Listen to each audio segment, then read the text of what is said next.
lately. He's throwing out 2 of his last 3 would-be base stealers.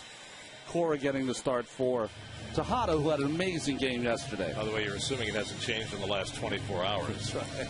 Well, Ruben Tejada, I was shocked to find that he was not in the lineup today. Not only swung the bat well, but did an incredible job turning a couple of very tough double plays. And remembering that he spent most of his time as a shortstop, I was stunned at how well he played, and frankly did not expect him to find him on the bench today. Hanley Ramirez, first leadoff start since 2008. Of course, he was a fixture in that leadoff spot for the Marlins before moving down to the 3-hole. He's had a kind of a rough year by his standards. Last year's National League batting champ, hitting at .286.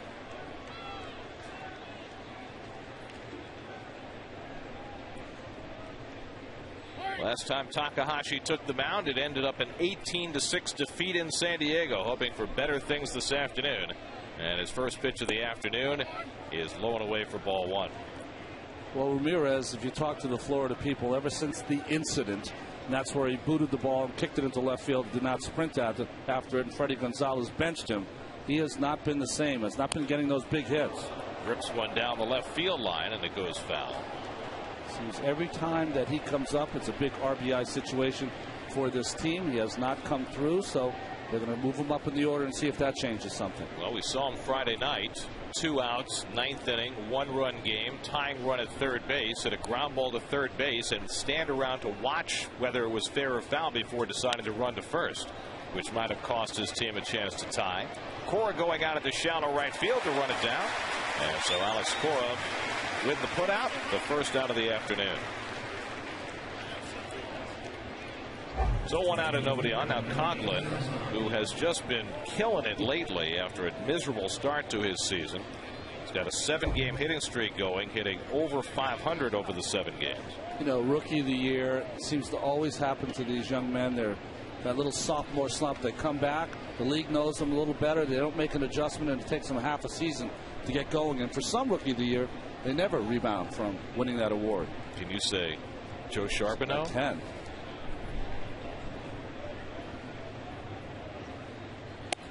Takahashi has last couple of years in Japan struggled against left-hand hitters, and I don't know whether it's the lack of familiarity or something else, but he's been much more effective against lefties this season. Well, I think the one thing he's done that seems to be a theme with the Mets pitchers who are left-handed, they're not afraid to throw the changeup down and into the left-handed hitter, which is a really dangerous pitch, but it's not if you bounce it. See, 220 the lefties are hitting against him. Last year in Japan they hit 300 against him. And on 0-2, Coughlin lays off the slider, and it's 1-2. Well, Jonathan Neese was just spectacular yesterday in his return from the disabled list. 2 hours and 15 minutes, pumping in strikes. Well, his willingness and his ability to throw his curveball for strikes early and often was remarkable. Swing and a miss, and Coughlin down on the fastball. First strikeout for Takahashi, 2 down. Well, this is the key for Takahashi. We talked about it in San Diego. His ball was up in the strike zone. He needs to stay at the knees or lower, because that's when they'll fish for that changeup. You know, so 2 out and nobody on. Now Dan Uggla. To finish that with Jonathan Neese, if he throws his cutter, changeup, and fastball, he's a good pitcher. If he mixes in his curveball as well, he could become a very outstanding major league starting pitcher. It's funny how things work. You know, when Neese came to the major leagues, that curveball was his signature pitch. But then he learned the cutter, and I think sometimes when you get a new toy, you tend to get away maybe from the old toy. You really do, and I think also he was told by many people that he had to sharpen up that curveball, that it was too big to be called a strike with the Major League Baseball umpires' strike zone. Uggla fishing for the changeup, and it's 0-2. Jorge Cantu on deck. Uggla, who struggled against lefties the last couple of years, is hitting .380 against left-handers this season. .270 overall. And Takahashi throws another change outside, 1-2. Uggla hit a home run against Takahashi earlier this year in one of Takahashi's relief outings against the Marlins. One of 12 Uglas hit on the year. He's tied for 4th in the league. That tapping that foot back and forth. That's something you don't see much of. It's a very nervous kind of tick. Here's Jonathan Neese from yesterday. Just outstanding. Aggressive. Up in the strike zone. Had some life. He really shortened up that stride a little bit, which gave him a little more on that fastball. Gave him a great curveball. And with Takahashi starting today, Mets starting semi now, kind of, because of Takahashi's pro experience. 2 rookies back to back. Ugla pops one up, and Cora retreating, shading the eyes, and making the catch.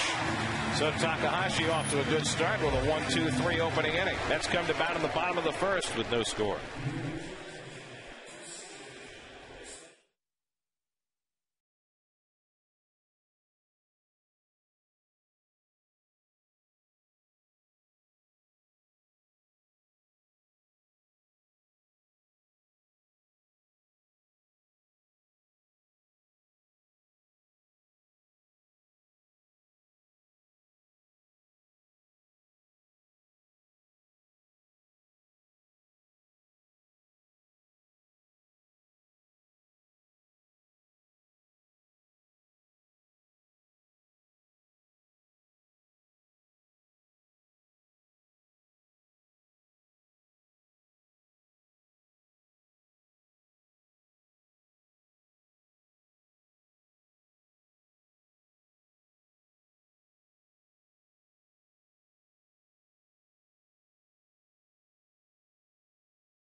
Toyota moving forward, only change in the lineup today. Alex Cora for Ruben Tejada at second base. Ike Davis coming off his first career 4-hit game. David Wright coming off a big day yesterday, including his 10th home run. Mets scored early and often against Nate Robertson yesterday. Now they'll take on Ricky Nolasco. Carlos Enrique Nolasco, 5-4, as he's become one of the stronger right-handers in baseball. See that ERA is up. It's because he's given up some big home runs that have cost them in some ball games. Here's a look at the defense, brought to you by Ram award-winning trucks. 5 outfield assists for Coughlin. Maben might be one of his last starts if they bring Stanton up. If they do, Ross will move to right center field. Cantu, Ramirez, Ugla, Sanchez in the infield. Jose Reyes just 1 for his last 15 after a hot streak that carried him for about a week and a half. Reyes has cooled down significantly the last few days. Troublingly, his on-base percentage at .295. Certainly not what you want to see from your leadoff hitter. In his best seasons, Reyes' on-base percentage has been around .350. You'd love to see .380 to .400, but you can live with that if Reyes is driving the ball and getting his triples, stealing bases. Well, that 1 year he had 19 home runs, you know. He has 1 home run this season. And right back to Nolasco. And Reyes retired for the first out.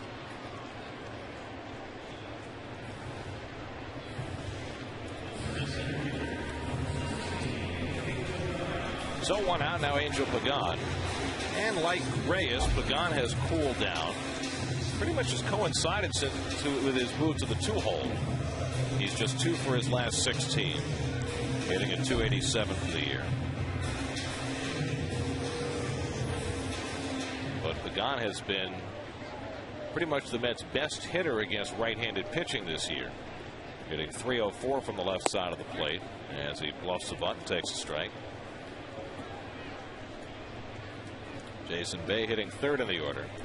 But it looks like Pagan's going to stay in that 2-hole for at least as long as Luis Castillo was out. Who knows, maybe beyond. Curveball from Nolasco misses. Remember, even though Reyes hasn't got on a lot since he's moved to that 2nd hole, You have to be a little different hitter in that second hole than he was in the sixth hole, where he could drive in runs, jump on that first pitch. A little more patience is needed. Velasco staying with the curveball, 2-1. When Velasco's curve is on, he can be a devastating pitcher. And he can rack up strikeouts in the dozens. Last year, his final start of the season, he struck out 16. That's what he's capable of.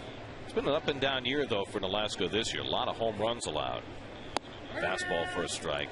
He keeps his walks down, only 12 walks in 69 innings. In fact, the second best control numbers in the league.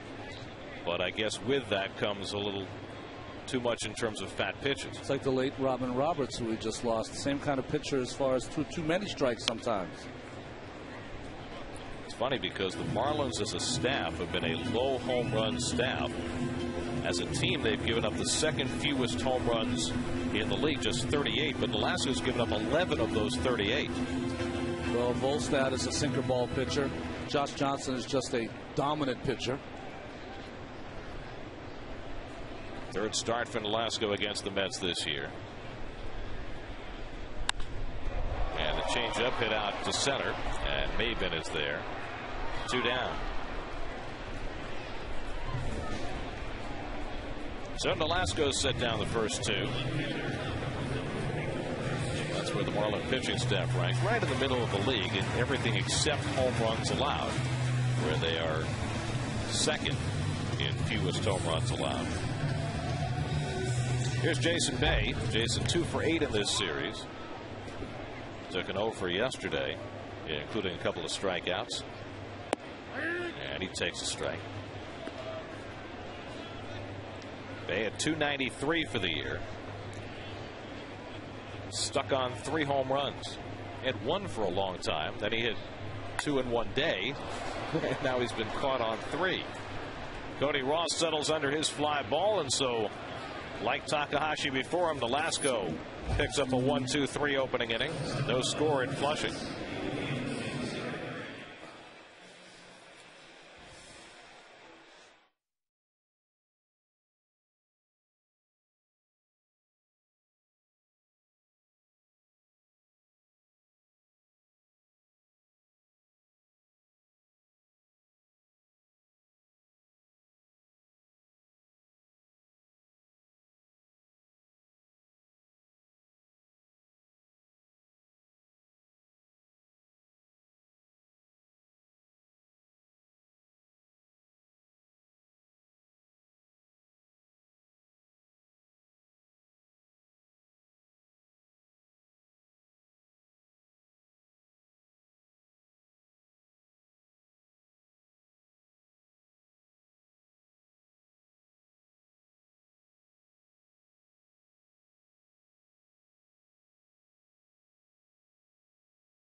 The Kiner's Corner. Johnny Bench, one of the great catchers of all time. We're going to be talking with Ron Santo, still a Cub fan, huh? Absolutely. You and Harry Carey. George Carlin. They had some outstanding pitchers, but it was a great place to hit. Yeah. And our lights are going down. This is a now Park film. I mean, Yeah.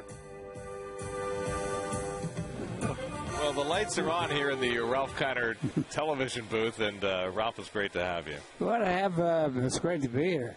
I want to have Lindsay here. It's a big day today, June 6th, D-Day. And Lindsay was part of that D-Day, the invasion of France. And, of course, in that day also was Bud Harrelson's birthday. Wow. So happy birthday, Bud Harrelson, on your birthday on D-Day. Hard to believe that Buddy is 66 years old. Wow. Well, I hope Buddy's doing what he always loves to do, maybe out there on the golf course celebrating his birthday. Jorge Cantu leading off in the second inning against Isanori Takahashi, who got the side in order in the first. Cantu riding a 6-game hitting streak. And takes a strike. Cantu, an outstanding hitter, and of course he has a lot of RBIs. It's 42 for the year. He's third in the National League. He was leading the league, but he is a good-looking ball player. Plays third and first base, moving around a lot. Well, Troy Glass has come from an April where I think everyone thought he was done to 44 RBIs, and one of the big reasons that the Atlanta Braves are in first place. That and the rookie over there, the new kid, Haywood. Well, the Marlins are hoping that Mike Stanton will do for them what Jason Hayward has done for the Braves. Well, Stanton's going to be brought up here, I guess, in a couple of days. Sometime this week. And that will certainly lengthen out their batting order. Well, the Florida Marlins are going to Philadelphia. That's a good place to bring a kid up who hits home runs. A lot of short fences over there and a lot of hot air. I don't mean that derogatorily. There's a lot of hot air in here. There are the numbers on Stanton, who they say has been hitting prodigious home runs of the 480 to 500 foot variety down in AA. That slugging percentage is pretty strong right there. Off the end of the bat. Reyes out. Pagan in, and Pagan with the running play.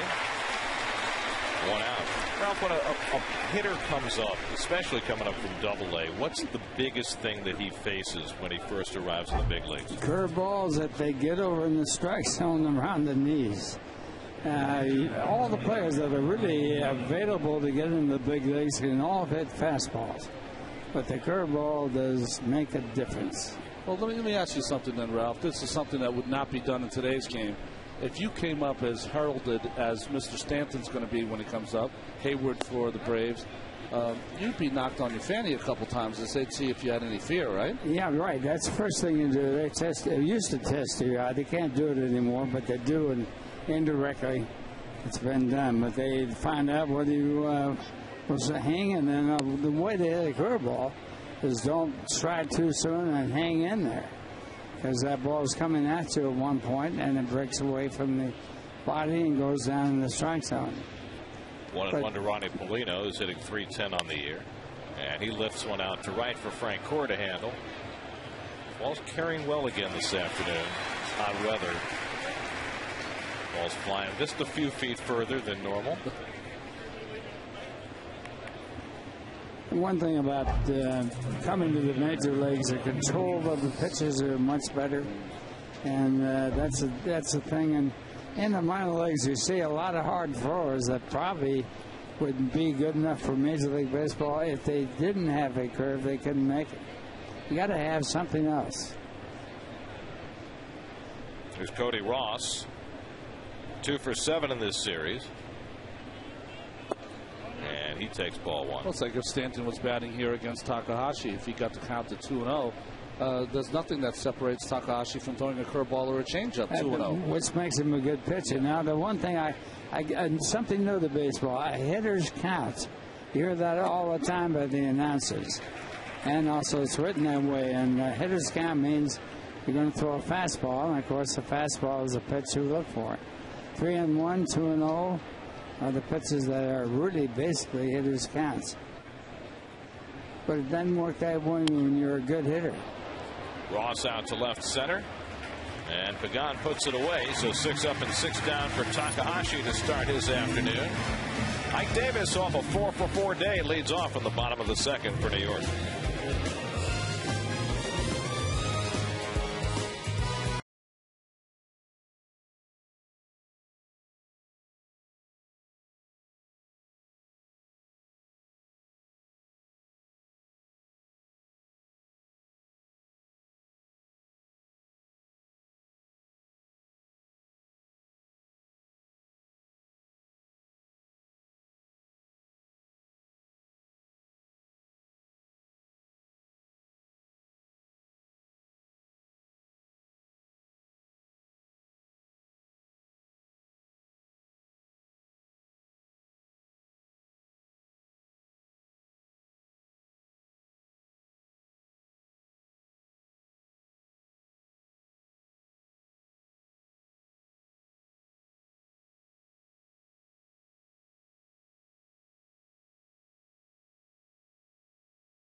New York Mets baseball is brought to you by The Karate Kid, starring Jaden Smith and Jackie Chan, in theaters June 11th. That's Will Smith's kid, Jaden Smith. You know what? We're getting very old. I mean, I remember when the first Karate Kid came out. I think I was an adult then. Well, we have to reteach the wax on, wax off thing. Yeah, which circle do you make first? To the right or to the left? Ike Davis leads off in the home second. And the wind is really blowing the dirt on the warning track around. They water down the infield, but they don't water down the warning track. And with a tornado watch in the area, there is substantial wind today. Davis takes a fastball. Reminds you of Candlestick Park.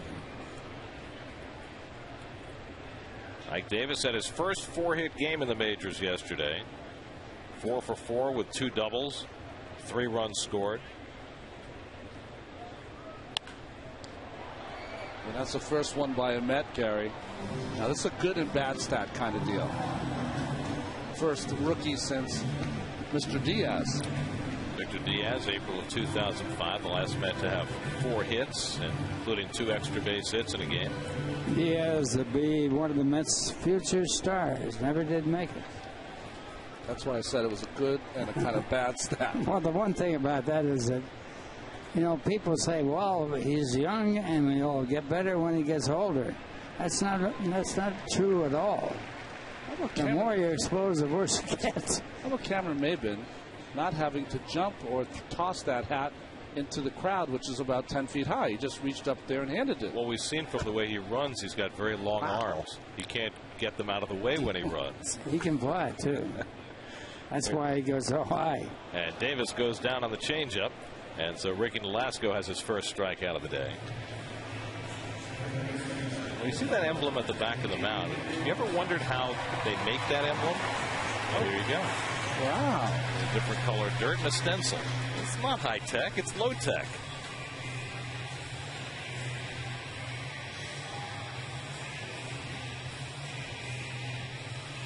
Well, in the old days when you played on dirt, they couldn't do that. There would be. I would be a little tempted to just snuff it out. Yes. Well, especially if you're the opposing pitcher, right? Right.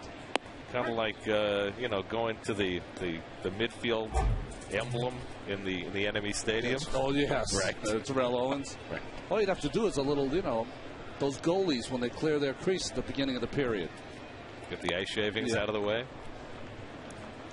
Well, David Wright yesterday hit his 10th home run of the year, matching his total from a year ago. And his 150th home run in his career. And over 600 RBIs as well. David hit a home run in his first at bat at Citi Field this year and had not hit another until yesterday. Rod Barajas on deck. His strikeouts really do give you some alarm.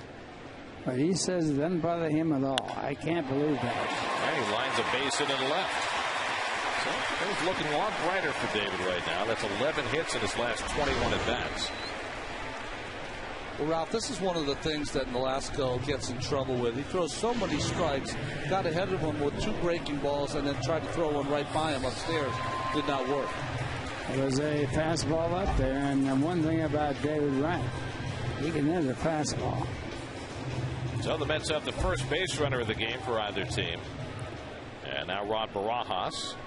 Rod catching all 3 games of this series. Henry Blanco is feeling better with his sore neck and is available. Omir Santos is still here and on the roster. But Barajas catching 3 days in a row. And he takes ball 1. And he's the reason why for that. He leads the club in home runs. In all probability, the Mets will send Santos back after the game today and call up another position player. Presumably that position player is going to be Jesus Feliciano, who's hitting .385 in AAA. Had 5 hits yesterday. 5 for 6. And Feliciano, I mean, it's a fascinating story. This is his 13th year in pro ball. He has never been in the major leagues. In fact, today is Feliciano's birthday. He's 31 today. Started out in the Dodger organization. Mets picked him up a couple of years ago. They've had him in AAA the last 2+ seasons. and may finally be ready to give him a shot. Talk about persevering. I don't know how guys do it for that long in the minors. Well, you know, the money's pretty good in the minor leagues now, though. It's a lot better than it was. Yeah.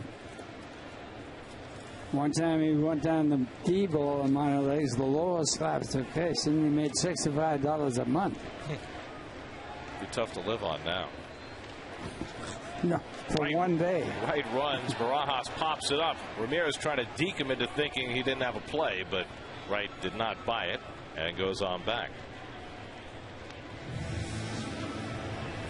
You know, I was lucky, Ralph, that I had been a #1 pick.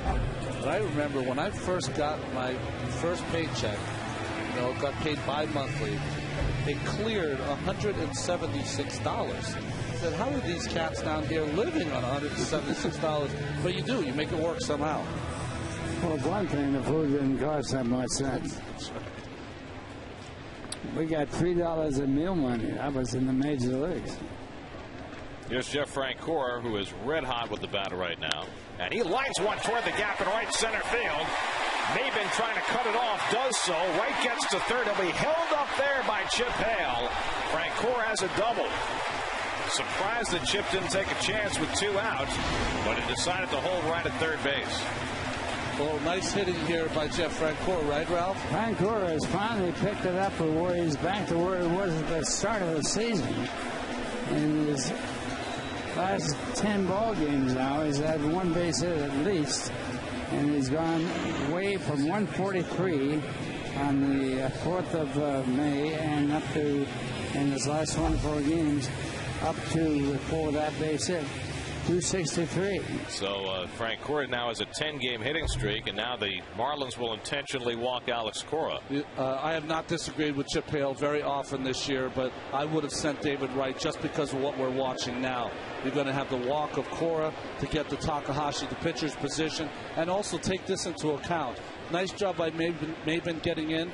The wind is whipping in here. The ability for a second baseman from 150, 160 feet to make an accurate throw to the plate, I think, is very negligible right now. I'm with you, too. Yeah, I totally agree with you about Chip Hale, too. He's been magnificent this year. As good a third base coach as the Mets have had in years. Well, certainly better than last year.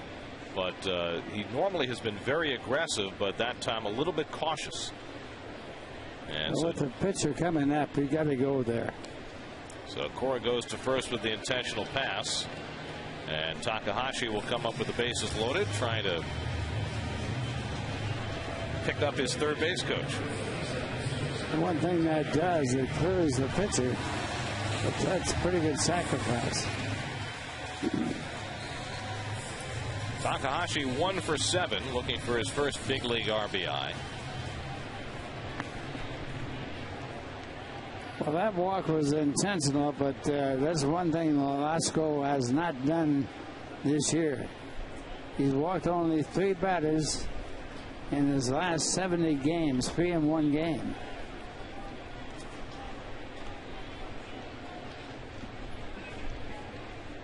He hadn't had a walk. He is in there in that strike zone all the time.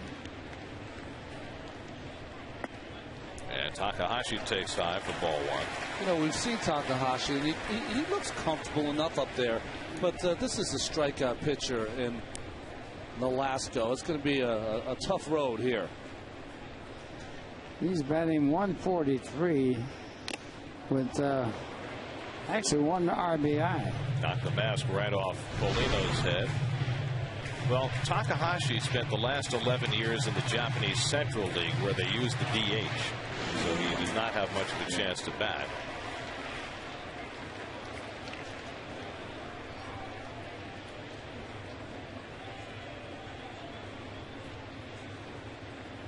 Choking up a little bit on the bat. Batting gloves are really aftermath of golf. Started out with golf gloves before they made batting gloves.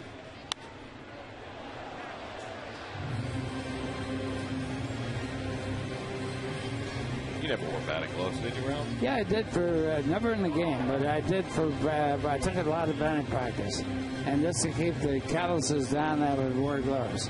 Well, Takahashi's gloves, he can go right into ultimate fighting after the game today with those things.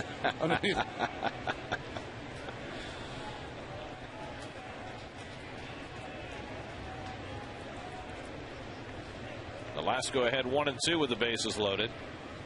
And the curveball has Takahashi bailing. And so the last be able to get through the inning and keep the Mets off the board. We go to the third, no score.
Game in Anaheim helped send your favorite Mets to this year's All-Star game by voting up to 25 times at Mets.com. Vote early, vote often, and vote Mets. Vote today at Mets.com. Gary, what about the deal the Marlins are trying to do with the All-Star balloting? They don't draw any people, so it's very tough to get their people elected. Of course, the shortstop is always a contention. He's a candidate for the All-Star game. He's led the league in hitting, that sort of thing.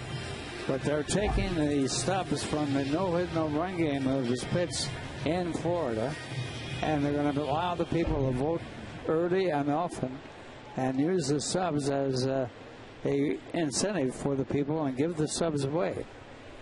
Well, it's pretty good since they were selling them at full price after the game was over. That's true, yeah. But they had an awful lot of empty, not used subs.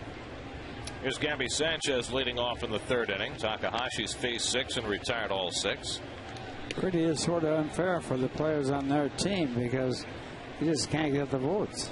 Well, the one thing that you have an advantage now, they would never get voted in 20 years ago, is the internet allows you a little better access to vote for your favorite player. I always thought that voting for the All-Star game was supposed to be about voting for who you thought were the best players. That's what I thought also. But it turns out to be a popularity contest. Not even worse. That's why the fans lost the balloting in the first place back in the 50s when the Cincinnati fans stuffed the ballot box. They stuffed the ballot box. They had 8 players on their team in the All-Star game. And after that, they took it away from the fans. Took it away from the fans. Didn't give it back, I think, till 1970, and they instituted the punch-out ballots. 3-1 to Sanchez. I played in that All-Star game, and you would have seen 8 Cincinnati players out there if the commissioner had allowed that to happen. Sanchez 1 for 8 in this series, and he foul tips 1, 3-2. Well, in the '85 All-Star game, that I did not play in the game, but I was on that team. Craig Nettles, Templeton, Tony Gwynn, Steve Garvey, Terry Kennedy, and Lamar Hoyt all started, all Padres. I guess their campaign worked. 3-2, and it's low ball 4. So Sanchez becomes the first base runner for the Marlins this afternoon.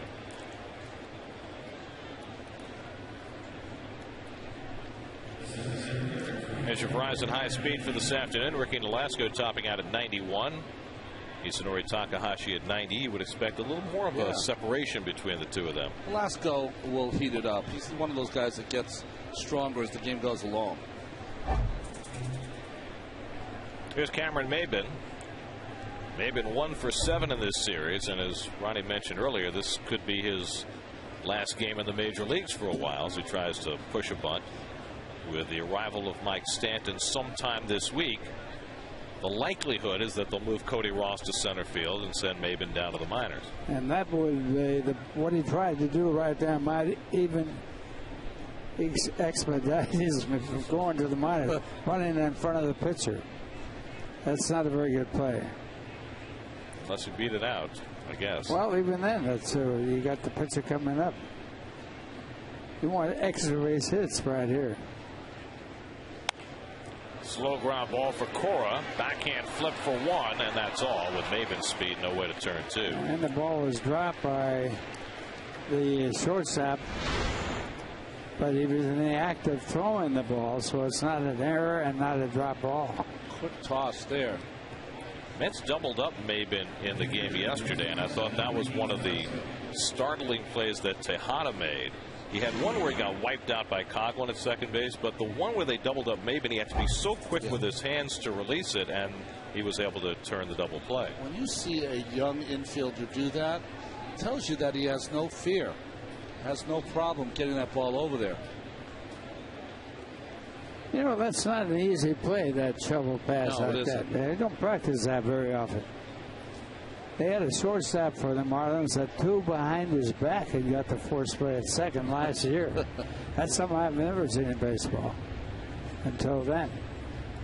Nolasco, a pretty good bunter, gets one down. And Takahashi makes the play. 1-4 on the sacrifice, moving Maybin to second with 2 out. And now again, it's Ramirez coming up in the spot.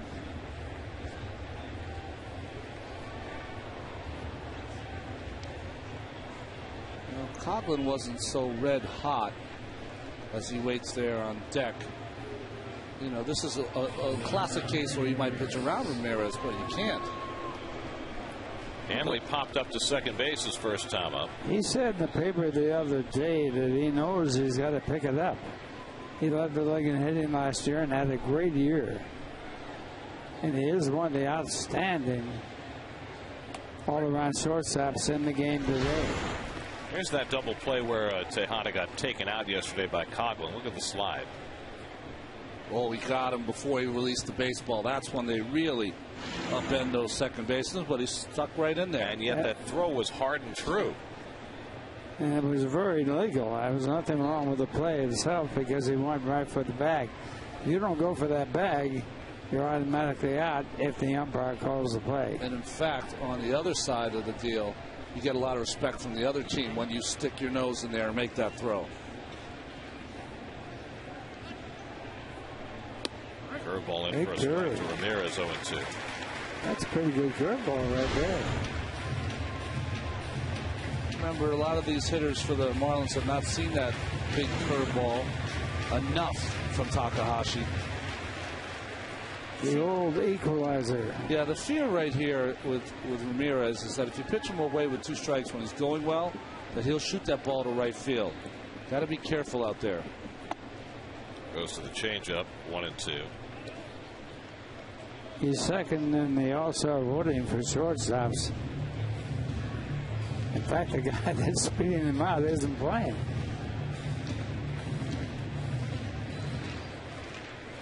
Of course, they draw a full house every time they play in Philadelphia. How about Jimmy Rollins? Rollins, yes.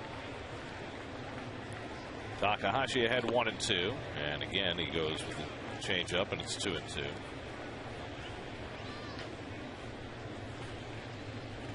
Well, already a far better performance by Takahashi than he had early in the game in San Diego. A little alternate entertainment going on there.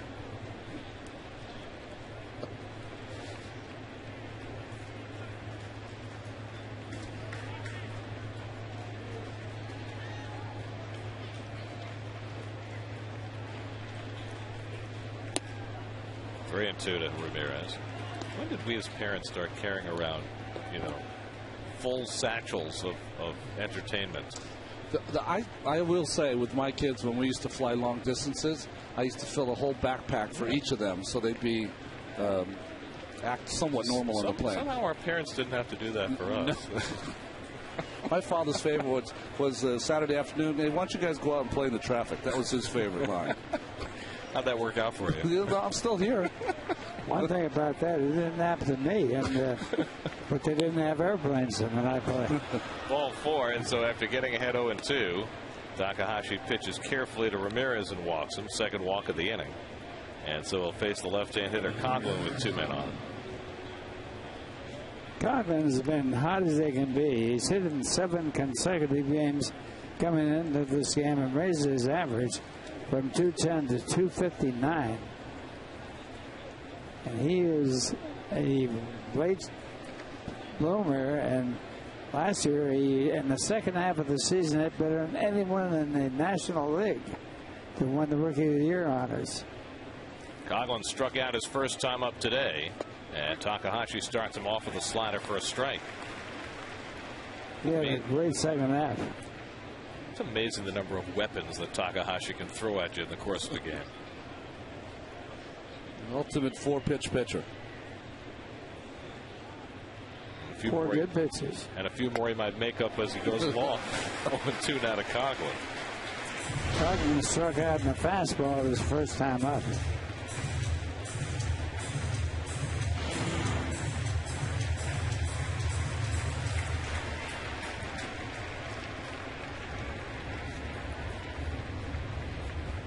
So now with a chance to get through the inning, Takahashi ahead 0-2. That's on the outside corner, strike 3 call. Coughlin struck out for the second time today. Scoreless as we go to the bottom of the third.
New York Mets baseball is brought to you by American Express. Open is helping owners get paid faster with Accept Pay.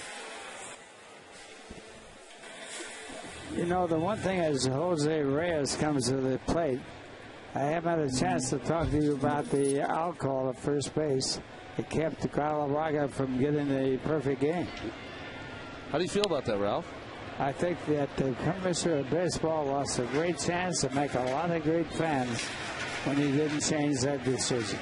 You got modern things nowadays. I think you're with the popular vote. I'm not. I don't think I am, but I think. Well, you're a pitcher, though. Yeah. I think you're with the popular vote. The most fans that I've heard don't understand why he didn't just be given the perfect game. Well, it's so obvious when you look at the replay. And the one thing is this: when the perfect game was pitched by Don Larson, the umpire behind home plate was a guy named Babe Pinelli. Post play at first, and Reyes is out. And Babe Pinelli was umpiring his last game in the history of his career that day. And he had Dale Mitchell at the plate, and a fastball outside by Larson was called a strike. And the ball was at least 6 inches off the plate. And you got to figure he was going to call that ball a strike no matter where it was, and I bet to get in the record book. And I bet you Don Larson and Yogi Berra knew that too. That's why they went right to that spot. I'm sure they did, yeah. But think about it. There's a call by an umpire where people said have helped Larson get his perfect game, but Milt Pappas has been all over the news talking about Bruce Froemming. That was a strike call. In his game where he did get the no-hitter, but of course walked the hitter to stop the perfect game. That was in 1972 for the Cubs against the Padres. He had a 1-2 count with 2 out in the 9th inning, and he says the next 3 pitches were all strikes. Bruce Froemming called them all balls. Pappas issued a walk, got the next hitter out, got his no-hitter.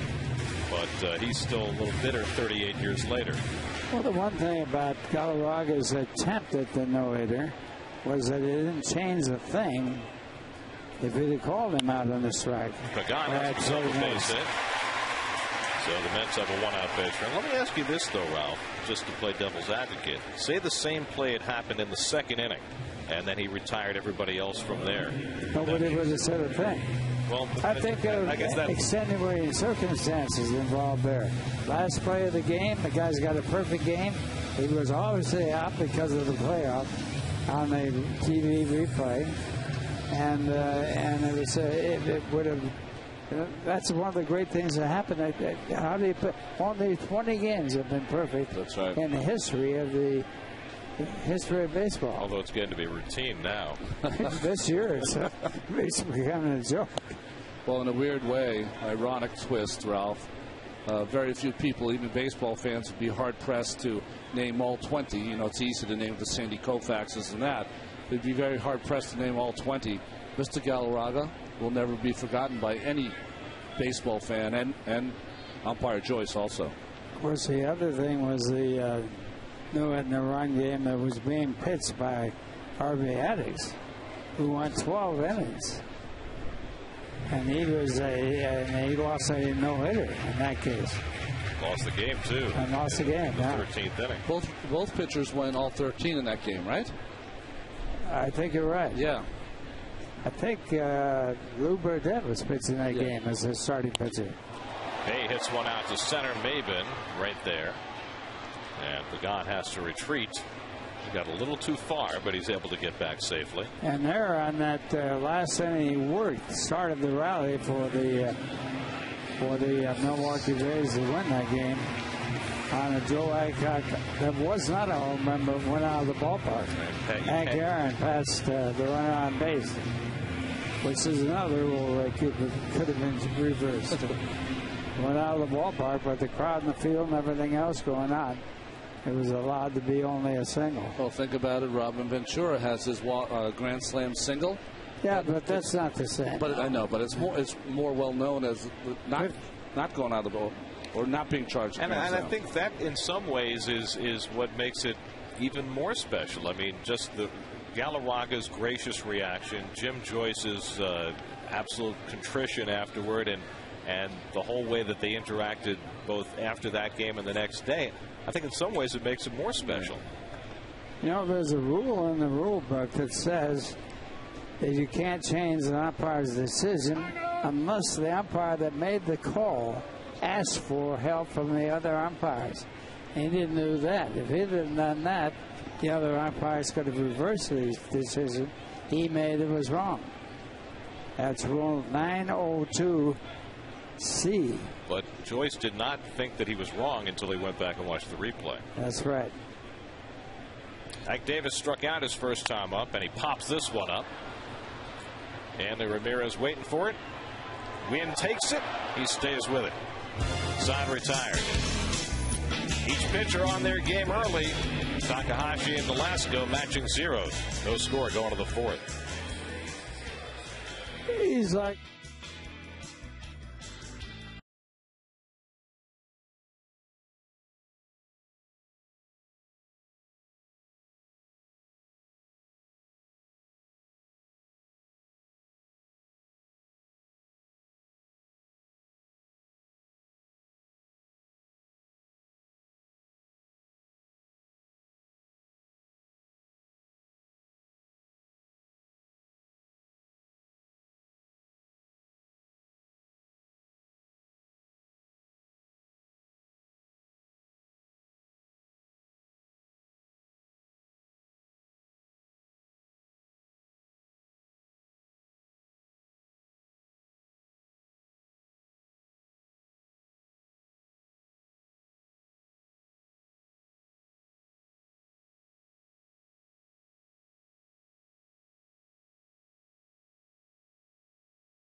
Acura advance.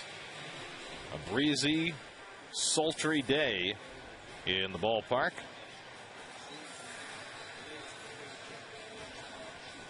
Citi Field has become quite the home field advantage for the Mets. 21-9 in this beautiful ballpark in 2010. You know, they've hit well in this ballpark. The team has averaged 277. On the road, they've hit 233. And they keep saying this is a tough park to hit it. Part of the batting order, Dan Uggla leads off in the fourth inning against Takahashi, who has not allowed a hit as of yet. Well, I think the pitching numbers are even more pronounced home and road for the Mets this year. They walk less here. They give up certainly less runs. They're more aggressive. And all the things that you want to see your pitchers do, I think the Mets pitchers have done it really in a great way here, not always on the road. 0-2 to Uggla, who popped up his first time up. What people tend to forget is that, you know, this is a big ballpark, so maybe you're not going to hit as many home runs. But the way defenses play, there's the numbers you see for the starters. I mean, just unbelievable. 2 more runs a game they're giving up. But there's a lot of holes out there to get base hits, just like in Colorado and other big stadiums. Uggla hits one to left field, chasing Bay back onto the track, right at the wall. It's out of here. Dan Uggla with his 13th home run of the year. The first hit off Takahashi, and it gives the Marlins a 1-0 lead.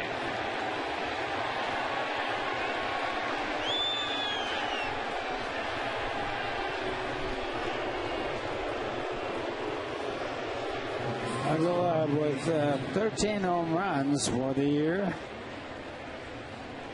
And a very good ball player, picked up by the Marlins. They did not sign him. And this one is far enough to go in the 4th or 5th row. First run of the game brought to you by American Express. Open is helping owners get paid faster with Accept Pay. Takahashi's disappointed, but that really was the same pitch that he threw to Jerry Hairston Jr. He's trying to cut that ball in on the right-handed hitters, and if he doesn't get it in there, especially against Uggla, who's very quick with those short arms inside, he's going to be in harm's way.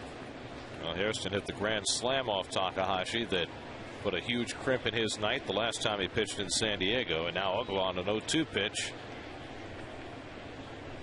brings the first run of the game across the plate. 1-2 to Cantu. That home run was the first allowed by a Met pitcher in this ballpark since May the 12th, 3 weeks ago. Maybe almost 4. Covers.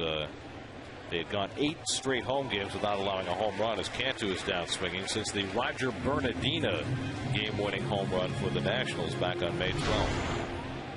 And right there, a curveball that breaks down out of the strike zone. The majority of the strikes with all pitchers are out of the strike zone that strike you out. Yeah, there's very few pitchers that are the real great strikeout pitchers are because they can strike you out with balls over the plate. Their stuff and velocity is so good they can get it by you. There's Ronnie Polino taking a curveball for a strike. There's a good curveball right there. You ought to throw that pitch more often, especially to these hitters on this club. They have a good hitting ball club. Polino flying to right his first time, and he bounces one foul. 0-2.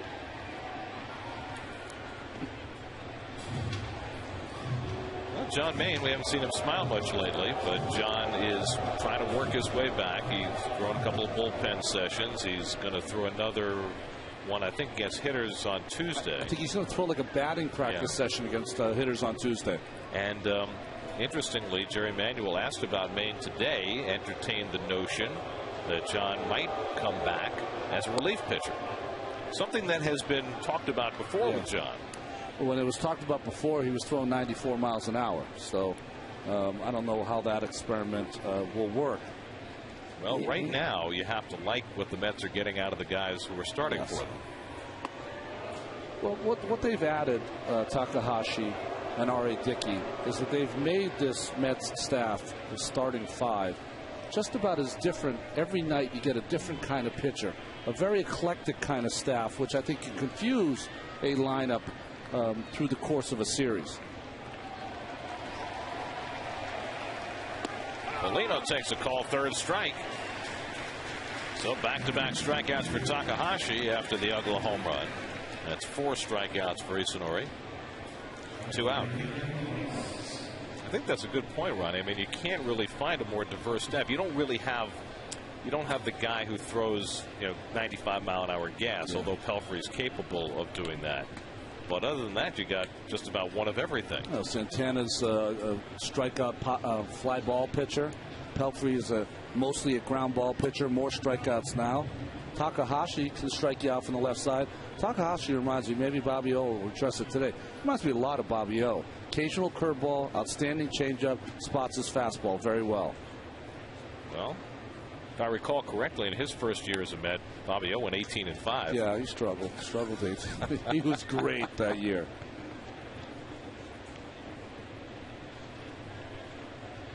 Two and 0 to Cody Ross, who flied to center his first time up. Cody, a good ball player. Good changeup, 2-1. David Wright trying to make a young fan happy. Oh, come on. That's just so wrong. And gives it to his kid. Well, that's how he made one kid happy anyway. Oh, man. That guy. If you know that guy, text him. Yes, tell him to text give him. the ball back. It's the 2-1. It's outside, 3-1. Oh, that is just. Yeah, the good reach. He could be a first baseman. He's got to buy a ball for the other kid, right? That was wrong in so many ways. Can't even start.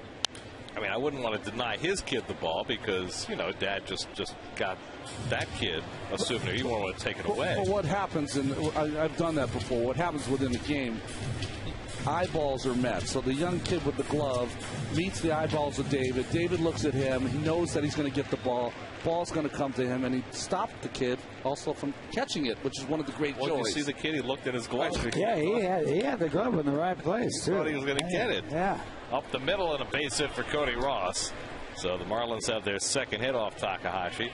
And Cody now at 300. He got a base hit right there. 1 for 2 in this game. Well, we have a reporter on the scene, and we've just been informed that the guy gave the kid the ball. Very nice. Yes. Very happy to hear that. So all parties have been satisfied. Yeah, see the ball. Kid's got the ball. But now his kid's going to be unhappy. Well, yeah, he looks a little peeved. He said, Dad, how can you do that to me? I'm your son. Got to get him some cotton candy or something. He's a little older. He could use that as a little cachet. Dad, how about the cotton candy now? Well, you know, when he's 30, he's going to come back to Dad and say, remember the time? That's right. You took that ball away from me and gave it to another boy, and you told me you loved me? No, that costs $125 I was just an hour. about to say, that's what he's going to say. Dad, could you pay for those bills for me?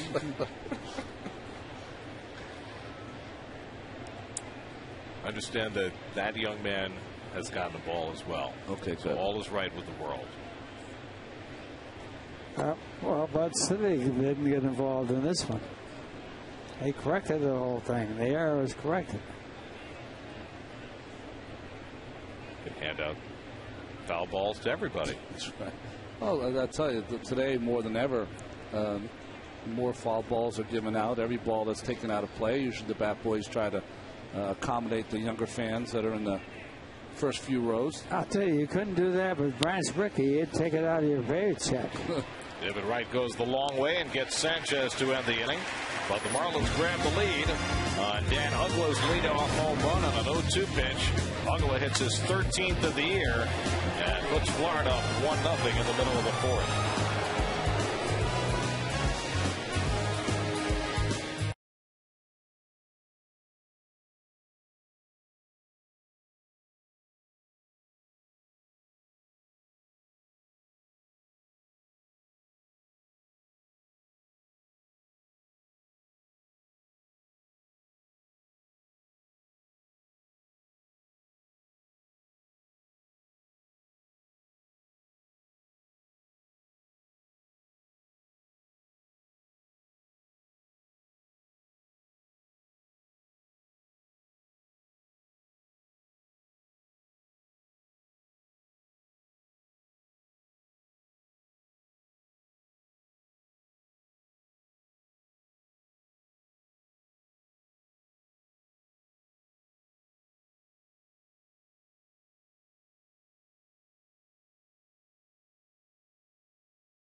Some of the big crowd at Citi Field on a Sunday afternoon as the Mets, bidding for a sweep of a 3-game series from the Marlins, trail 1-0 as they come to bat in the bottom of the fourth against Ricky Nolasco.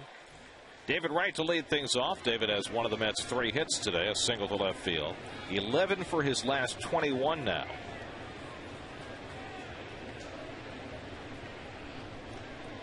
And he rips another base hit. Well, David pulling 2 hits in the left field, 2 for 2 on the afternoon. And the Mets have their 4th hit off Nolasco. Well, just a little spinning breaking ball. Pitcher just trying to get ahead with a strike. David wouldn't allow it. It really is a bad pitch. I mean, you keep that ball up with it was really not really a curveball or a slider or anything else. Ron Barajas. David Wright said something very interesting after the game yesterday. He hit the home run. His next time up, he had to base it up the middle, and he said, you know, you can hit home runs in this ballpark, but you have to hit it right down the line, which is what he did yesterday. He hit it off the Acela Club. He said, but I'm not really a pull hitter. And he said, I was happiest about the fact that after I hit the home run, that I was able to hit the ball up the middle the next time up. Barajas fouls it back. No, I would certainly think that that's a real bad approach. I think the main thing about that, if I were really working with David right now, I'd get him closer to the plate, and he should pull the ball, because the pulling the ball, you hit the ball harder and farther than you can when you hit it to the opposite field. because you've got everything behind it. Well, the opposite way, you have to say, really do it with your hands and arms. I can't believe that you're looking for base hits and not home runs or extra base hits. You see the difference between the home and road numbers for David. Last year, he hit 5 home runs here and 5 home runs on the road. Yeah. But this year, he's been pounding it away from Citi Field. Barajas popped to short his first time up.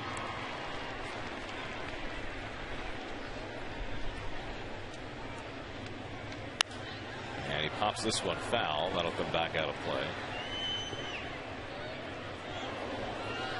Wright getting a very, very short lead at first base against Alaska. Well, Nolasco really doesn't. He takes a long time to get rid of the ball to plate, so you don't need a huge lead. What you do need is you want to look in, because he throws so many breaking pitches. You want to kind of peek in Paulino and try to get a figure on what he's trying to throw. David not looking in as much that time. He has 10 steals this year.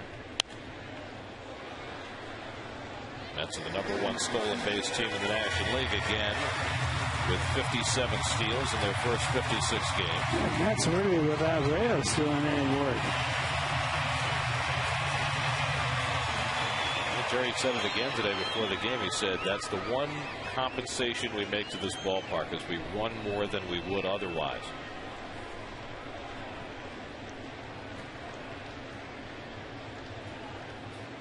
And the curveball popped up. Maben angling in, and they both call, but Maben with a louder voice. 1 out. I got it. I'm the center fielder.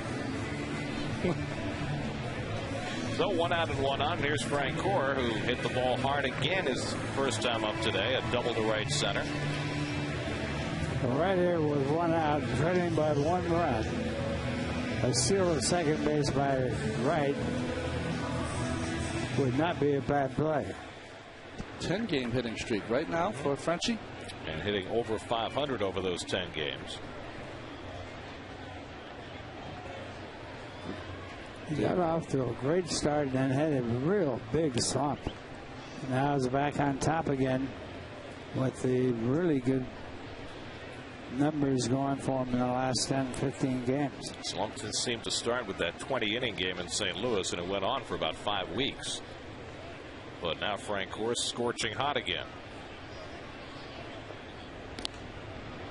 It's funny, David was looking in for the signs before, but has stopped doing that and really is concentrating everything on Nolasco. Feels like he doesn't really have to care what the pitch is. There he is, a little peek into Paulino, trying to catch if he's going to throw a breaking ball. And if he does, that's when he take off.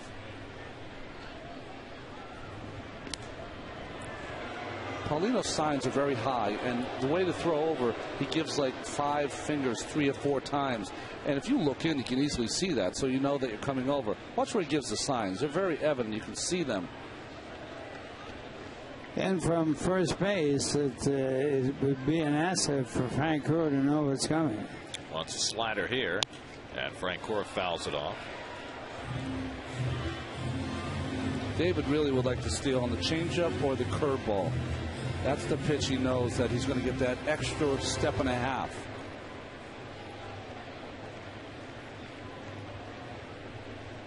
Now you can counter with a pitch out if you wanted to. Sinker in call by Paulino. And Francoeur muscles it out to right center. Maben over in the gap. Wright tagging at first, trying for second, and he makes it safely.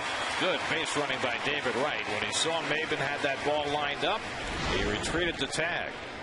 Well, drifting. That's what happened to Maben. When you drift on the baseball, and I have to give him credit, it is windy out here, so probably not the easiest catch, but great play by David. He's going to take off, and you know, if Maben throws a seed in there, you can always stop and go back. He watched the ball in front of him, saw that he had a chance, and he took advantage. Aggressive, good play by David Wright. And one thing about the center fielder, is that the other fielder, the left fielder, the right fielder, should tell him he's tagged up. Yeah, should be yelling. So he should be in a hurry to get the ball back in the second base. If they don't tell him, he can't really tell because he can't see what the runner's doing at first base. Alex Cora up for the second time. Now, when Cora came to bat in the second inning, they had 2 outs and first base open, and the Marlins intentionally walked him. Here, 2 outs and first base open. They're pitching to him. 1-run lead allows you as a manager to act a little differently. Be a little more aggressive and hope to have that pitcher leading off the next inning. Yeah, and you have Nolasco, who's got 4 different weapons that he can get Alex out with. So it'd be different if you're kind of a 1 or 2 pitch pitcher. The only caveat there is that Cora has had some success against Nolasco, 4 for 8 in his career. And the other thing is this: there's no sure thing that the pitcher for the Mets will stay in the ball game when he comes up in the next inning. It works out for Freddie Gonzalez as Cora flies out, and Nolasco keeps that 1-0 lead as we head to the 5th.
Upcoming schedule brought to you by Sports Authority. Mets have tomorrow off and then welcome in the Padres for 3 games starting on Tuesday night.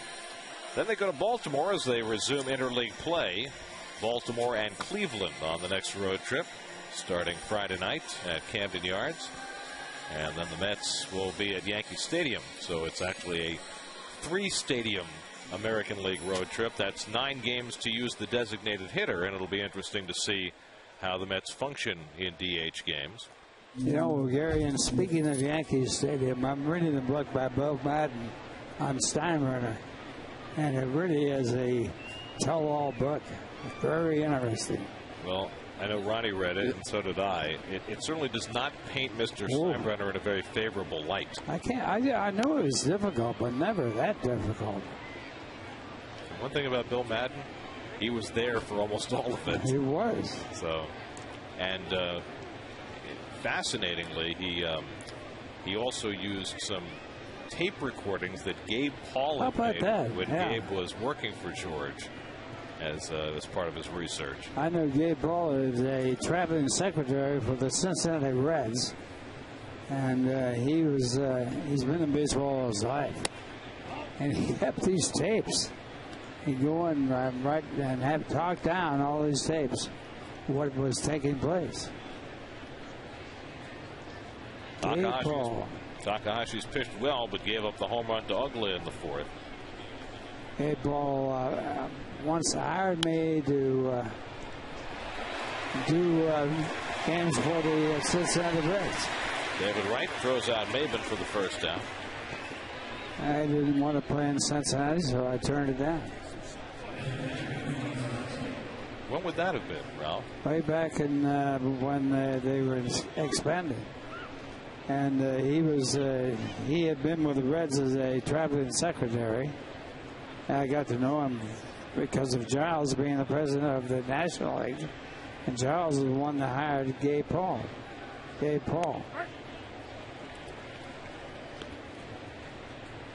Velasco sacrificed his first time up.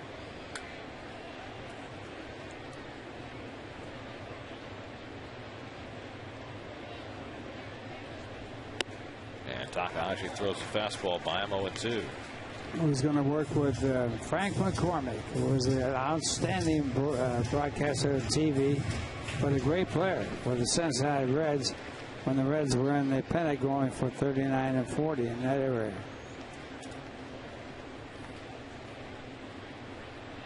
So this would have been before you started with the Mets, or when you were already? Oh, after I'd been all through with the Mets. Before I started with the Mets. Right. After I'd been through with playing.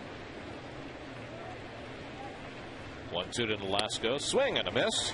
And Takahashi has a strikeout, his 5th of the afternoon. The time of that was 1961.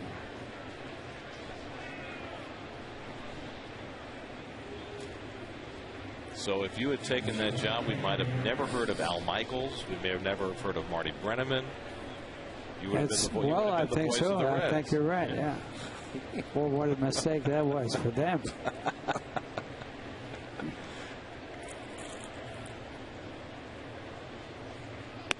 And Ramirez standing with the bat on his shoulder. You know, across the field was really it was a short fence in center field, but a real tough place to play.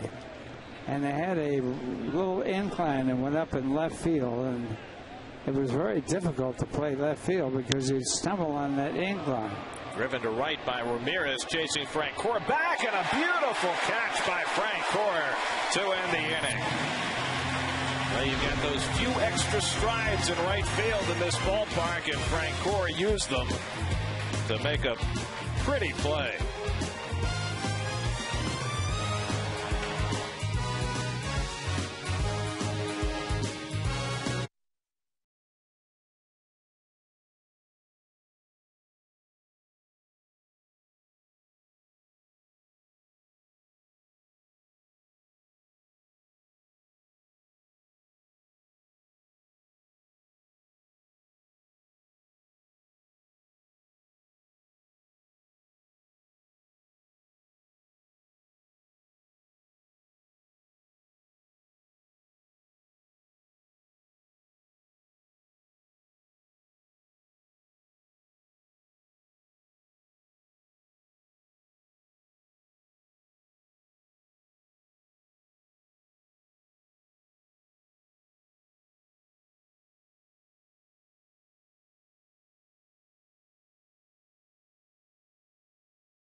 See umpire on the phone in between innings, and I can only presume that it's about getting the lights turned on as it gets a little darker here. Yeah, it has gotten darker, so that's good play by Hunter Wendelstedt. Of course, you can't turn on the lights in the middle of an inning, so the Mets will bat here, and then presumably they'll turn the lights on after that. I want to give one team an advantage of being able to see better than the other. Takahashi struck out his first time up and dribbles one up the line. Velasco down to play it, and he gets Takahashi one away.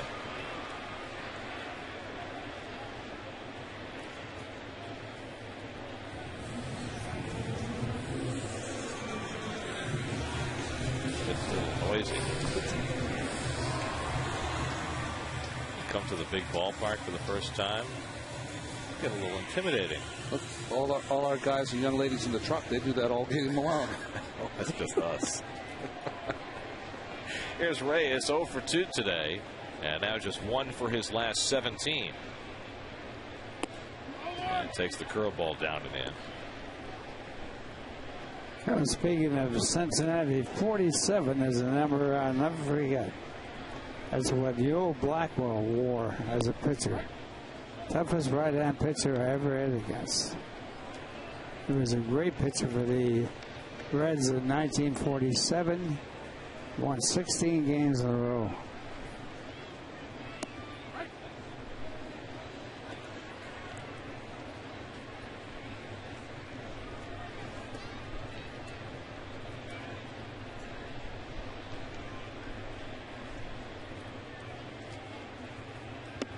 We were talking about the left field incline at Crosley Field. Wasn't that the inspiration for that hill they put in Houston? I'm sure it was. You know, the funny thing about that incline was that they had a player named Smead Jolly, who was a big hitter but a lousy fielder. And he had all kinds of problems going up that incline, not falling down. And they worked with him, and finally he got it down pretty well in practice. And he went up when the next time the ball was hit over his head, and he went up the incline perfectly, and then fell down coming down the hill. 3-2 to Reyes, and he walked him. So a rare unintentional walk for Nolasco. He's averaged just 1.6 walks per 9 innings. And it puts the tying run aboard with Reyes' speed, with Pagan coming up. And now the point here is that Reyes has got to steal somewhere in the early part of the count. He's not really noted for doing that, because that way he gets down in the scoring position and gives the batters behind him good chance to drive in the run from second base. So some of that dirt blowing off the warning track as the wind continues to howl. Pagan takes a strike. This is part of what Ronnie was talking about earlier with Pagan hitting second now. And what Ralph was countering with, it would behoove Reyes to steal early. He seems to tend to steal late from first base in the count, early from second base in the count. Paulino's thrown out 7 of 21. He's got to go here. And Pagan has taken 2 strikes for him now. 2 strikes. Now he's got the hitter in trouble. And the hitter was doing his job, giving him a chance to steal.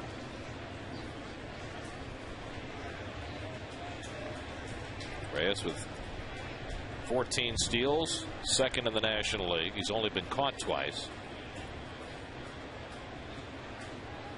And Pagan wastes 1 foul. Well, he's not going to do it. Jason Bay on deck as the Mets try and scratch against Nolasco.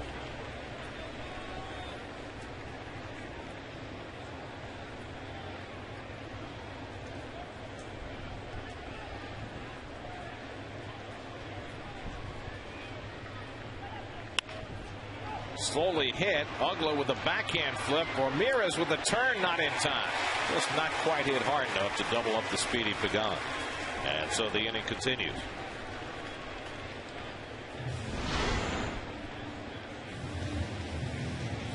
Well, he couldn't have done a nicer job than Ugla did getting rid of that ball. Ramirez clears himself way out of the baseline. Reyes does not get a piece of Ramirez. So Reyes did not run. Let's see if Pagan does. Angels 9 for 12 stealing bases this year. Jason Bay is 0 for 2. And this is where fly to center. This is where Jason Bay has to be in a home run mood. He's got 3 home runs this year. All 3 here at Citi Field. And he takes high for ball 1. I like that call, Ralph. That's interesting. There's times when a hitter who has power, he hasn't shown it yet this year, goes up there looking for at least an extra base hit. Got to hit the ball for extra bases right now. And you got good speed at first, so he might score in a double.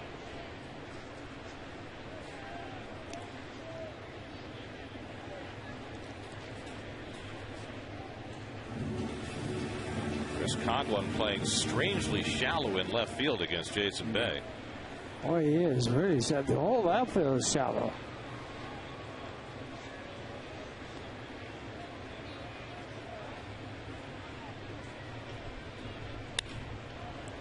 In my opinion, the only guy who is an outstanding outfielder and can play shallow is Cody Ross. Right there, real tough pitch. They hit a curveball on outside. Sneaking in a nap. Is that there in the bullpen? Is that the Wicked Witch of the East? Anybody check for a pulse? Just make sure you get the ruby slivers.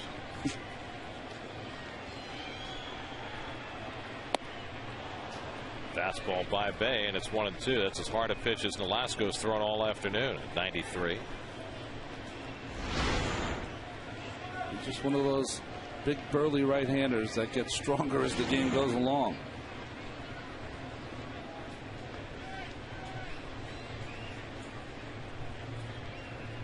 Pagan runs, pitch outside, Polino from his knees, and safe. Close play, but Pagan beats it for his 10th steal as Polino nearly threw him out from his knees. And the reason he threw from his knees, it's a changeup, so the ball is down. Would have been difficult for Polino to get that big body up in time to get that throw, but boy, almost got Pagan. Jose Santiago. Two of his knees all the time. Benito Santiago. Benito Santiago. Two of his knees all the time. He was amazing when he first came up. Tony Pena threw from his knees too, didn't he? And Junior Ortiz was with the Mets for a while. 2-2 to Bay with the tying run at second and 2 out. And that just missed, and a full count to Bay with Ike Davis on deck. That was a catcher in the Negro Leagues named Buzz Mackey, who threw from his knees. Outstanding catcher.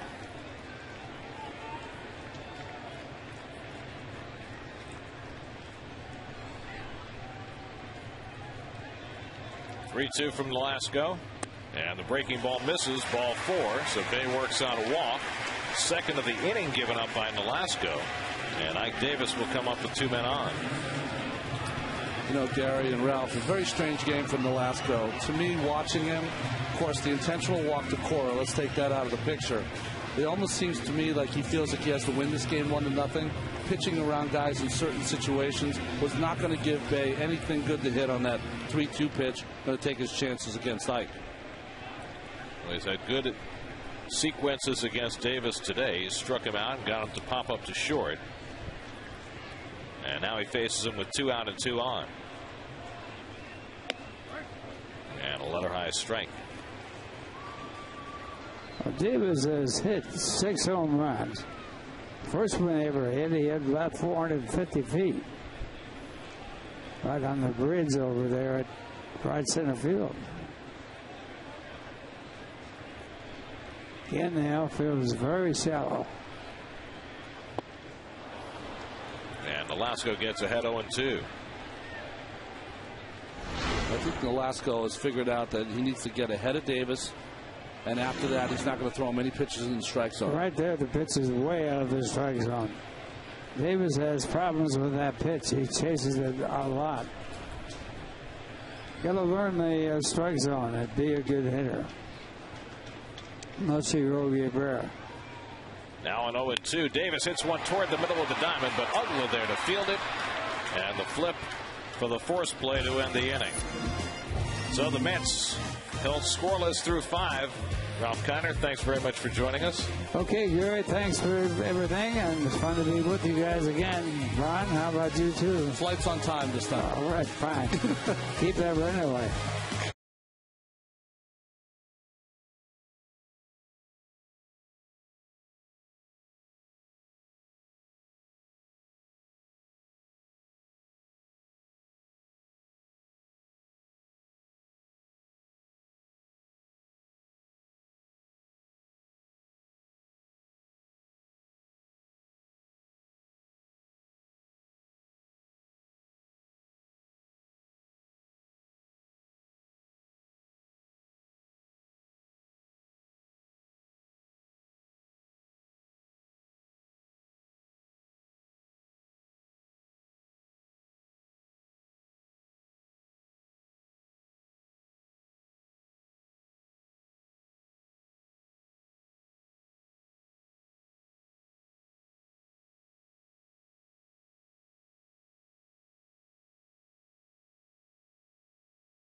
Here's the line score brought to you by freescore.com. Life costs more without free score.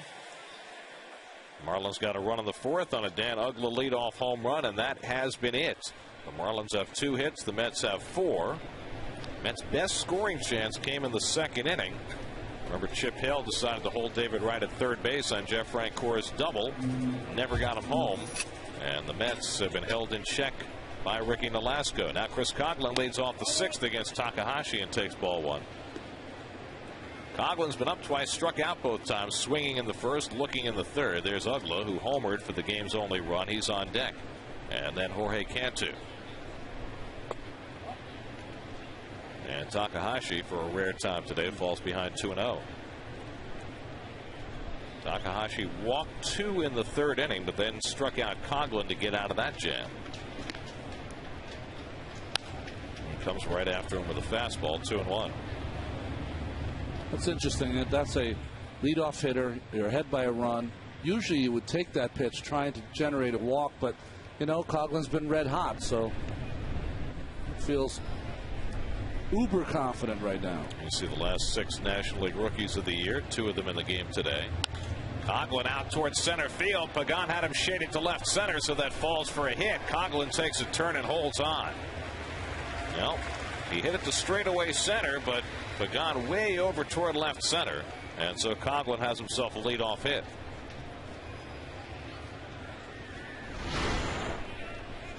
You see where this pitch is right down the middle. It's great to play the defense, pitch him away, play him away, where Angel was playing him, and also Bay was almost in the stands in left field. But when the hitter has the advantage, you really have to try to move your people a little more straight up. So a chance for Uggla, who won an 0-2 pitch, homered into the seats in left field in the 4th inning, his 13th of the year. Base hit for Coghlan, only the 3rd hit off Takahashi, and Uggla takes a curveball for ball 1. Watch this 0-2 pitch. Barajas wants us up in the strike zone. Instead, he cut it in there a little bit. Didn't go in there with a 90-mile-an-hour fastball, more of a 88, 87. And Uggla is just so dangerous inside. If you're going to come inside, you have to come in off the plate and get him out of the way.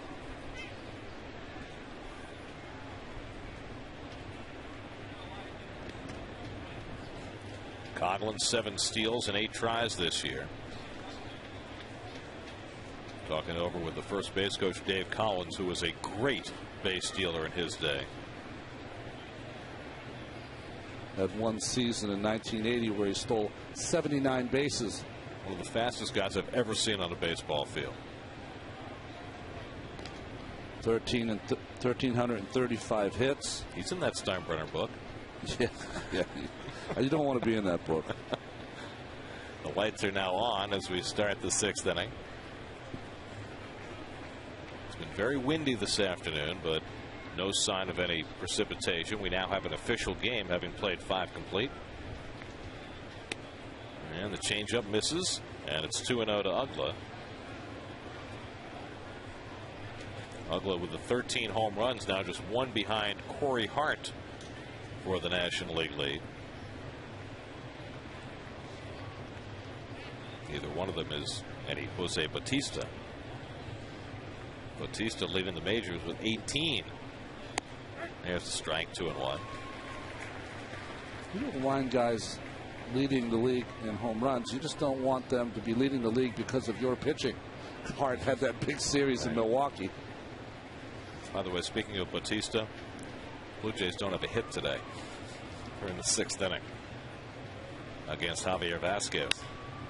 Out to center field. Pagan gets himself turned around and makes the grab. Tagging it first is Coghlan, and Pagan held the ball an extra beat, and Coghlan makes it easily. So, just as David Wright tagged up on a deep fly ball to center, Coghlan does the same. Well, the thing that happens to Angel, he gets in perfect position, but he drops the baseball in the exchange. And once he dropped it, he dropped the play. Nice job, just like David Wright. Chris Coghlan on top of it. Now he's going to tag. He'll go. He's watching the ball in front of him. As soon as the ball was dropped, he knows he's got to play at second base. So a runner in scoring position for Jorge Cantu, who's been the best for the Marlins this year. .397 with runners in scoring position. 42 runs batted in, tied for third in the league.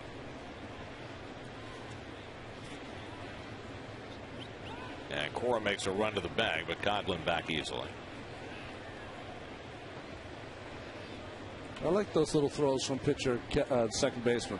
It's only just a little pitch and catch, but it puts in Coghlan's the back of his mind that we're watching you at second. It shortens up his lead.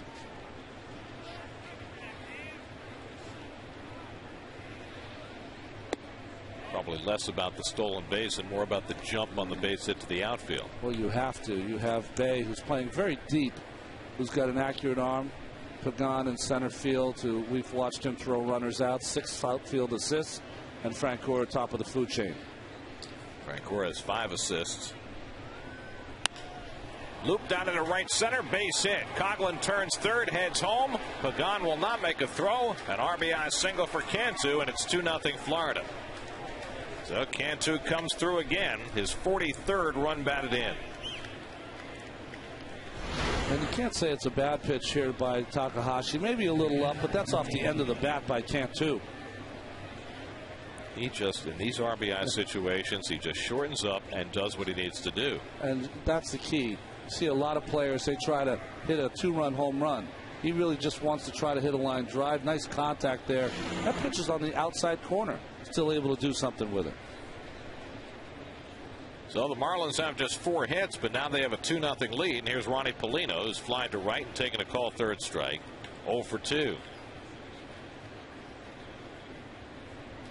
And he takes a fastball off the plate.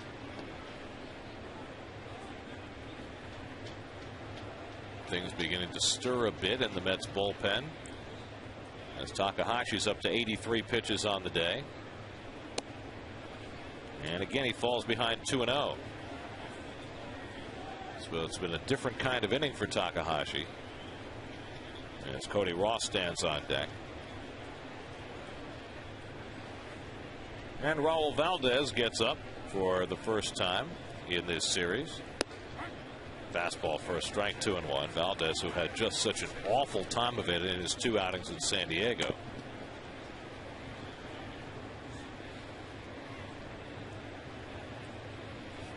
Terry Manuel's list of people that he trusts in that bullpen has shrunk over the last couple of weeks. But it was nice to see in yesterday's game that Fernando Nieve, who had gone from nightly Nieve to forgotten Fernando, actually got in the game and got to finish things up as Henry Mejia gets up alongside. But things are different when you're trying to protect a short lead. And for Jerry, it's been kind of down to Feliciano and Descends setting up for K-Rod. And that's about it. 2-2. And the curveball lined to short off the glove of Reyes and trickling into the outfield. Now Reyes trying to pick up that quick hop as the ball is thrown back in wild, but Barajas backs it up. Reyes unable to snare that sharp one hopper, and Polino is aboard. Well, Takahashi's starting to get hit hard now. That was a shot for Reyes. You're just trying to get leather on it to keep it in front of you. Not even thinking of turning 2. You just want to keep it in front of you, try to block it, not even catch it. And get a force out of second, not able to by Reyes. So the 3rd hit of the inning off Takahashi, who had given up just 2 hits over the first 5. Leads Dan Warthen to head out to the mound before he takes on Cody Ross. You know, as you're watching as a manager or pitching coach, a pitcher that you haven't seen a lot, you're looking for signs that they might struggle. And the sign for Takahashi, to me, is when he starts to get behind hitters. It means that he's reticent to throw in the strike zone. Looking for something to feel good about over the past year, Help Me Howard has given away over $50,000 to people just like you on Pix 11's Feel Good Fridays. Catch the feeling every week as Howard gives $1,100 to some happily surprised strangers. Feel Good Friday every week, only on Pix. So Takahashi tries to settle back in. He's given up a run here in the 6th. He's now down 2-0. 2 aboard and 1 out for Cody Ross, who singled to center his last time up. 1 for 2. And the curveball in for a strike.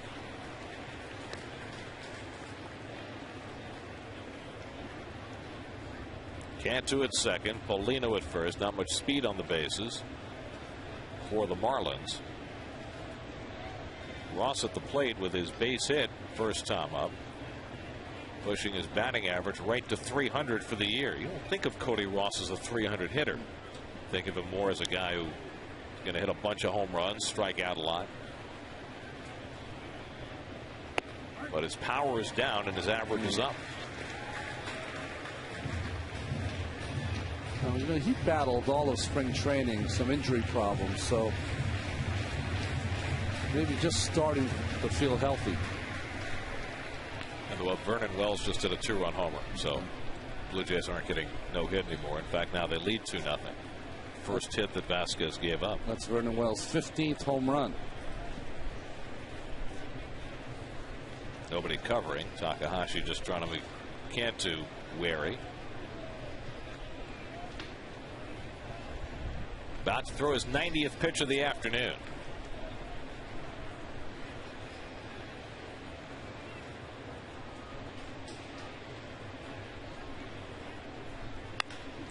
In the air to left field, chasing Bay back toward the corner at the track near the wall. It's out of here. Cody Ross with a 3-run homer. His 6th home run of the year, the Marlins' 2nd home run of the day, and it's now 5-0 Florida. And just like Dan Uggla, Ross hits his home run on an 0-2 pitch. So it's come crashing down for Takahashi here in the 6th as the Marlins have put 4 runs on the board in the inning. As the weather gets hotter here, you see Barajas wants that up in the strike zone. Really hits the spot of Barajas. But Cody Ross was ready. And as it gets hotter, the ball is starting to carry a little bit, and that drifts into the 2nd row. And as David Wright said after the game yesterday, you want to hit home runs here, you hit them down the line. Marlins done that twice today against Takahashi, whose afternoon has come to an end. So Henry Mejia will be called upon here in the 6th. The call to the bullpen brought to you by Verizon, the network with the most 3G coverage.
Well, it went well early for Isanori Takahashi, but home runs by Dan Uggla and Cody Ross have put a crimp in his afternoon. He's out after 5 1/3 in favor of Henry Mejia.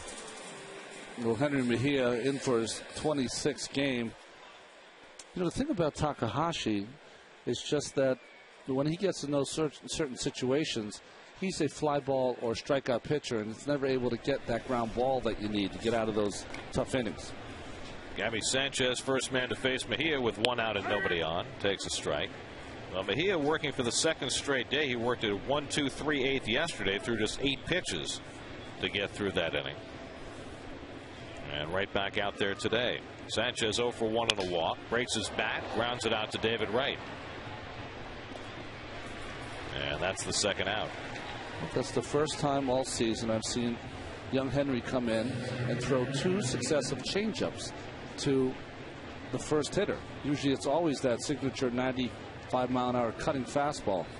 But the Marlins have hit Henry hard, saw him a lot in spring training, trying to change it up. So now Cameron Maybin with 2 out and nobody on. Maybin's been up twice, hit 2 ground balls.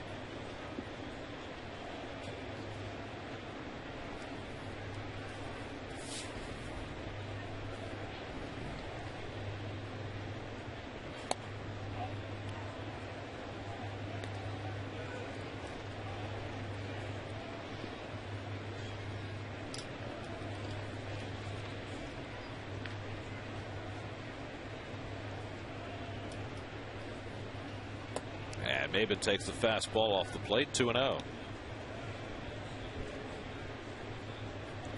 Cameron Maybin, who came over to the Marlins in the deal that sent Miguel Cabrera and Dontrell Willis to Detroit.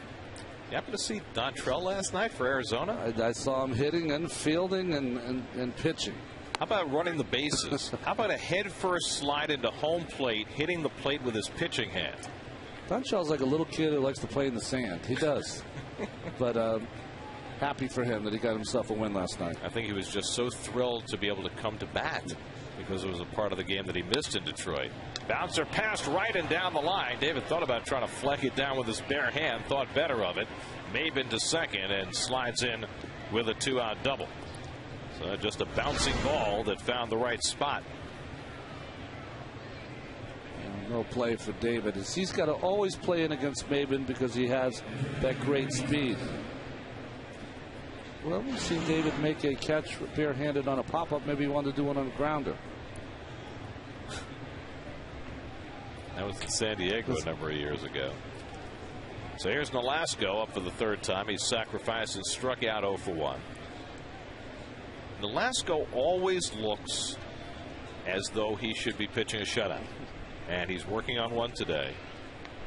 But somehow, generally, when the Mets see him, things don't go so well for Nolasco. He's had some of his worst starts in the major leagues against the New York Mets. I mean, he's 4-6 lifetime with a 5.62 ERA against the Mets.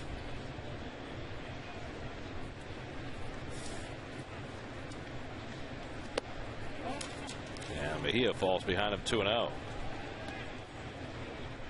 See Nolasco and Rod Barajas, both of whom grew up in very similar circumstances. Growing up in Southern California, both of their dads were big soccer fans in Mexico, came to the U.S. and became huge baseball fans around the time of Fernando Mania.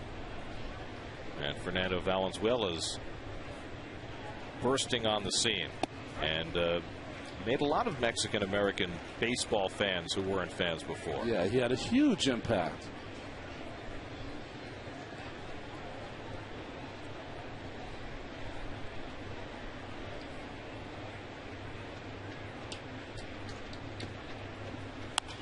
Right back to Mejia. Has to chase after it, but plenty of time. And that ends the inning. But the Marlins put up a 4 spot in the 6th inning.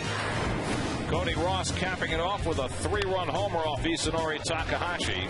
Ross's 6th of the year. And now the Mets down 5-0 heading to the bottom of the 6th.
New York Mets baseball is brought to you by Sports Authority.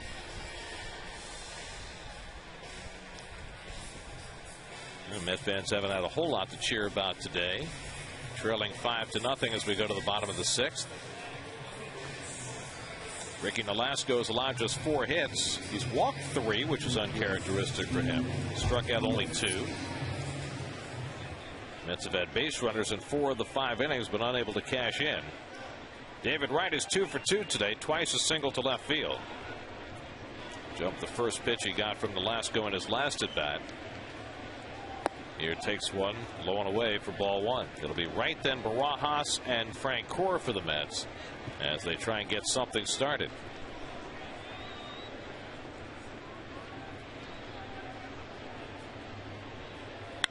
And another base hit for David Wright. Coghlan gets over there, cuts it off, and David down by 5 runs, taking no chances. He's 3 for 3 on the day. Almost the exact same pitch, all 3 at bats. 2 fastballs and a slider right in the middle of the plate. Just hammered by David. 13 hits now in his last 23 at bats, and you know we saw this last year with David.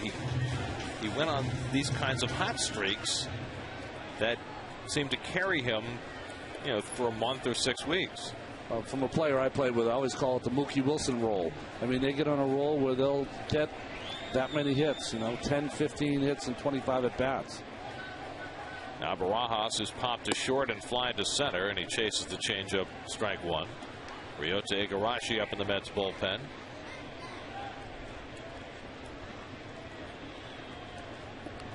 Barajas just 1 for 10 in this series, catching all 3 games. Mets have a day off tomorrow, with the Padres coming to town Tuesday night. Padres are playing the Phillies this weekend, and they've got another game tomorrow before they come here while the Mets are off. Padres had a 3-0 lead early in that game, but the Phils all of a sudden have found their offense. 6 runs last night and 5 early runs today. Kind of a strange time to have a wraparound series.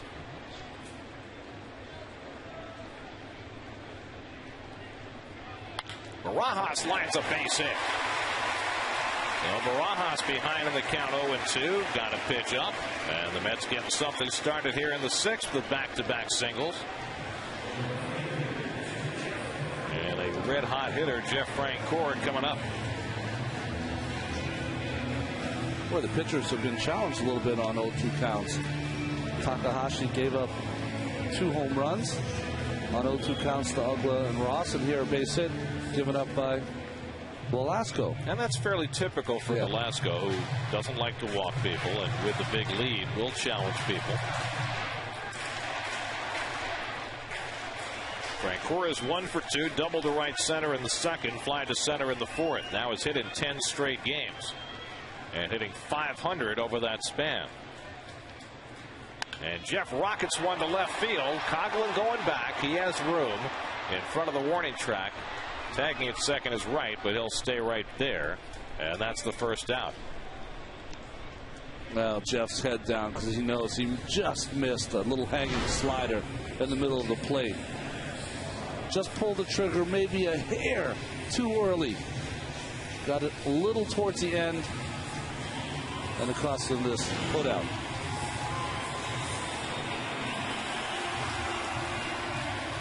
So here's Cora, who's been intentionally walked and flied to left, 0 for 1.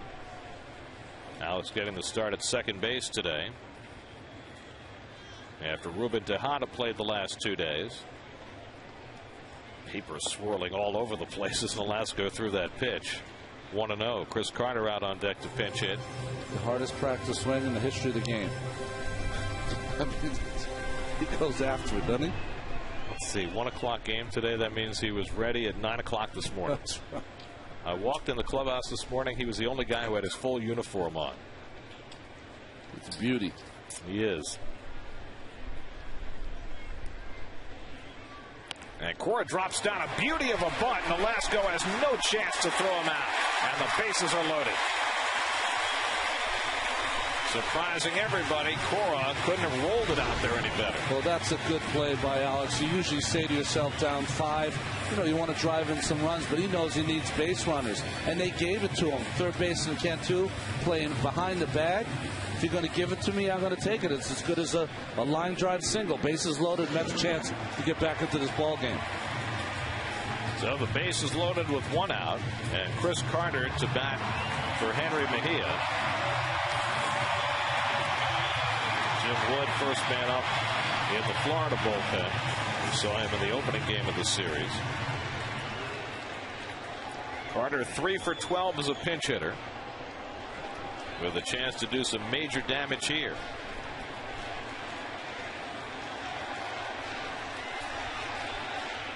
And he takes a curveball high for ball 1. Got a good call there from Wendelstedt. That ball up in the strike zone. Carter has been a guy, when he pinch hits, usually swings at that first pitch.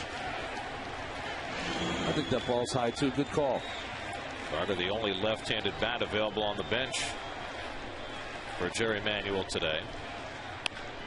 He bloops one, shallow center. It's going to fall for a base hit. Wright comes in to score the Mets' first run of the day. Everybody else moves up a base. It's now 5-1 Florida, and the Mets will get the tying run to the plate here in the 6th. Chris Carter with an RBI single.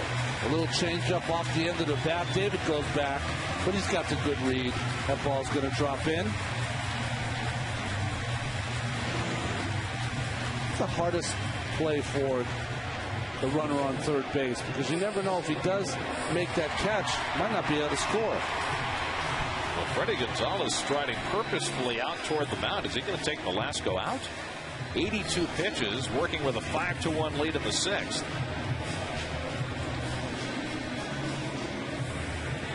I'll tell you, Velasco's asking him why is he taking him out. Like giving up a bunt base hit, a bloop base hit. That is very, very surprising. So Velasco gets an early hook, and Tim Wood will come out of the Florida bullpen. This call to the bullpen brought to you by Verizon, the network with the most 3G coverage.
That was a quick hook.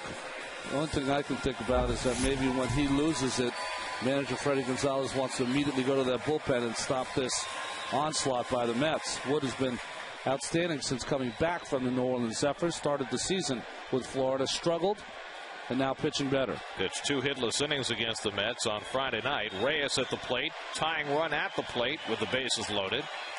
And he lays off the first pitch slider, 1-0. Reyes today 0 for 2 and a walk. Just 1 hit in his last 17 at bats.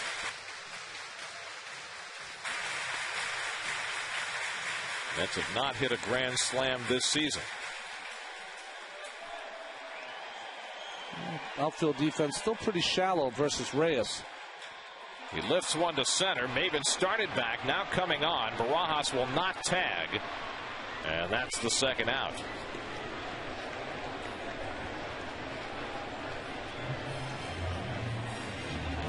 So now it's left to Angel Pagan, who is the last Met to hit a grand slam last August.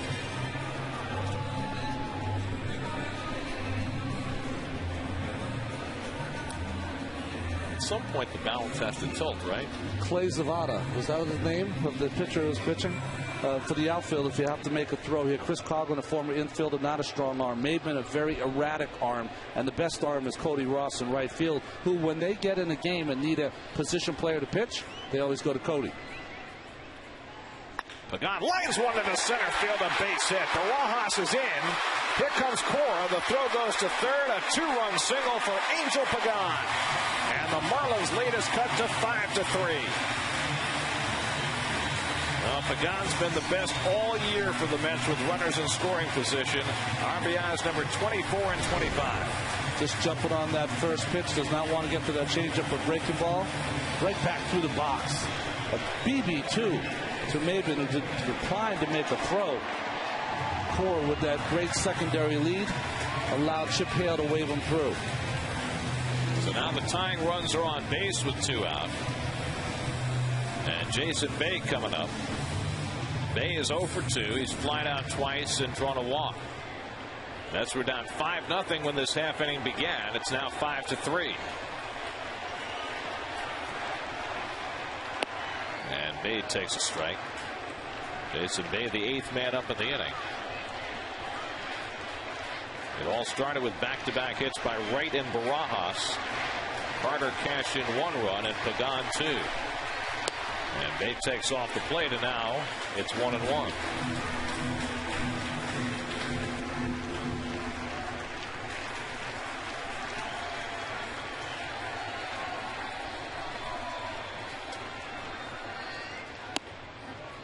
On the outside corner at 94 miles an hour, 1-2.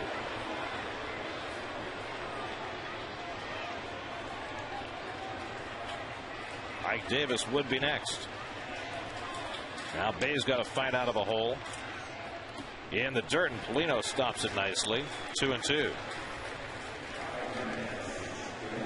27-year-old Tim Wood, who's gone through all sorts of arm problems in his career, finally getting a chance to stick in the majors.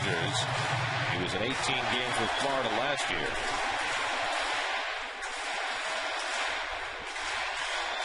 Two to Bay. Off the fist toward the middle. Ramirez gets over and throws out Bay to end the inning. Not quite enough juice to get that ball up the middle.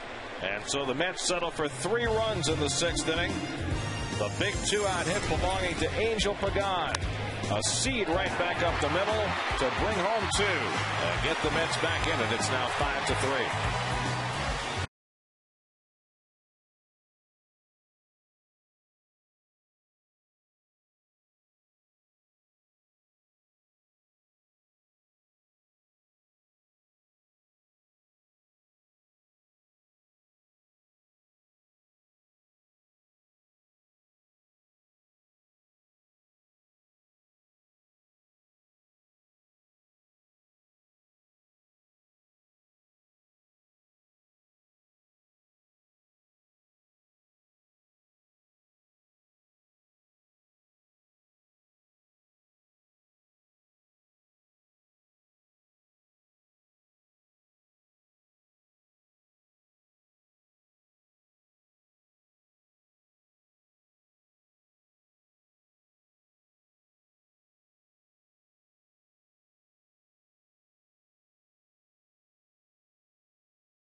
Out-of-town score is brought to you by Capital One Bank. What's in your wallet? Craig Stammen and Bronson Arroyo hooking up in Washington in a pitcher's duel. 2-1 Nats in the 7th. Lots of scoring early in that game in Philadelphia. Phillies scored 6 last night, already 5 today after their drought.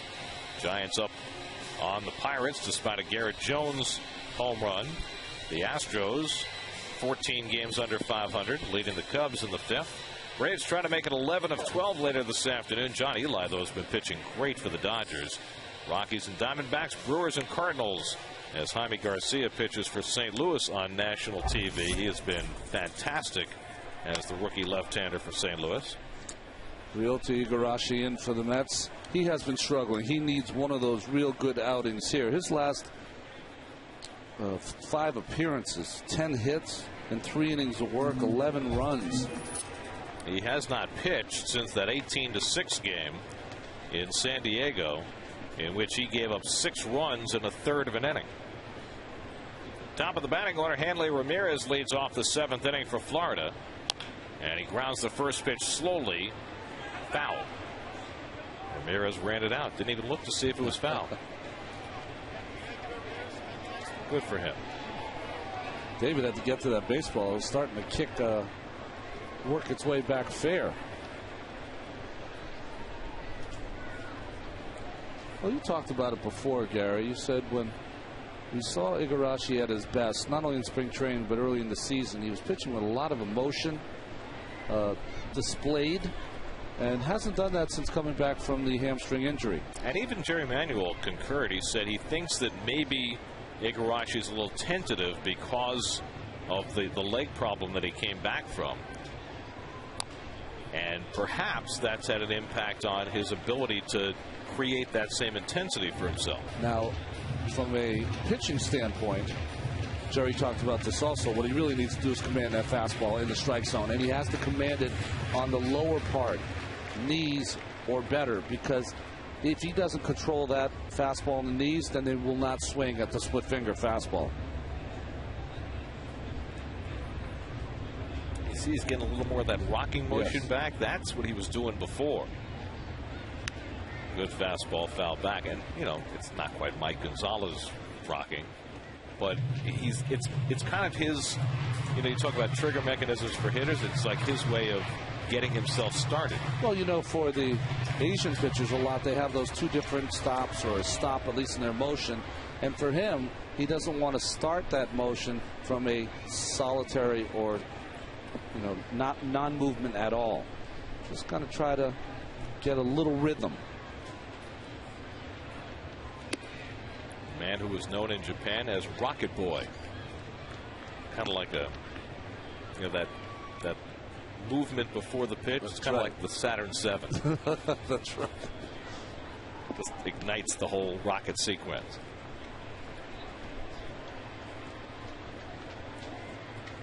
One-two to Ramirez, fouled away. 96 from Igarashi.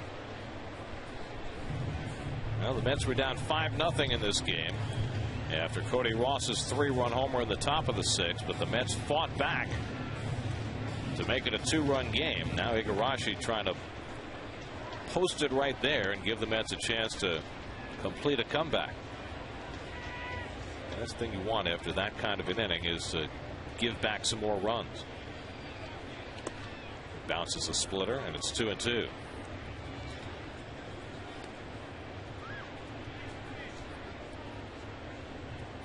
Takahashi went 5 1/3, allowed 5 runs, 6 hits. Henry Mejia, 2/3 of an inning, no runs, 1 hit. Marlins will be heading to Philadelphia after today. Start a series with the Phillies Tuesday night, and then they go to Tampa Bay. It's quite a road trip. Yes, it is.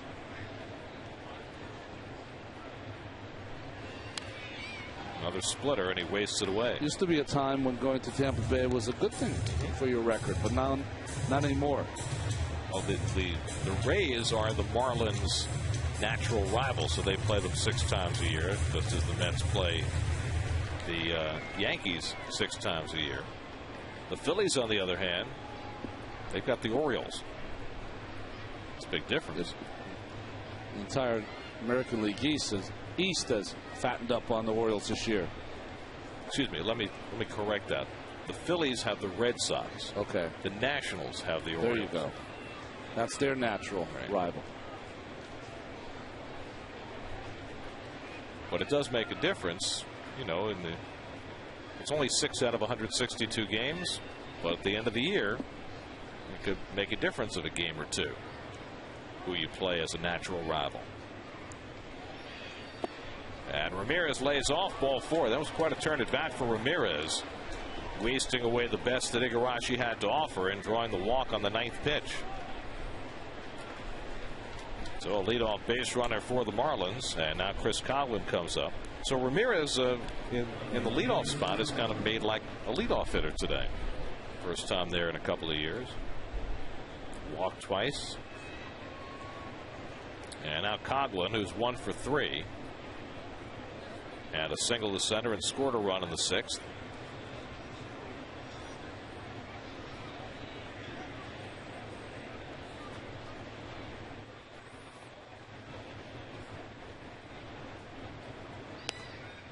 And Coghlan bunting one foul. Interesting call. Especially with a red hot hitter. Sometimes you give them a strike, and then if they don't put the ball in play, then maybe try the sacrifice. But Freddie Gonzalez is trying to add on to this lead. We've also got a guy at first base who's capable of stealing a base. Fernando Nieve getting himself ready. And Hanley Ramirez has 8 steals this year. He's 3 seasons removed from a 51 stolen base year, then 35, then 27, and this year 8. Now, part of that is a function in the last 2 years of hitting third rather than hitting leadoff. We mentioned it before. He hasn't really hit leadoff since 2008.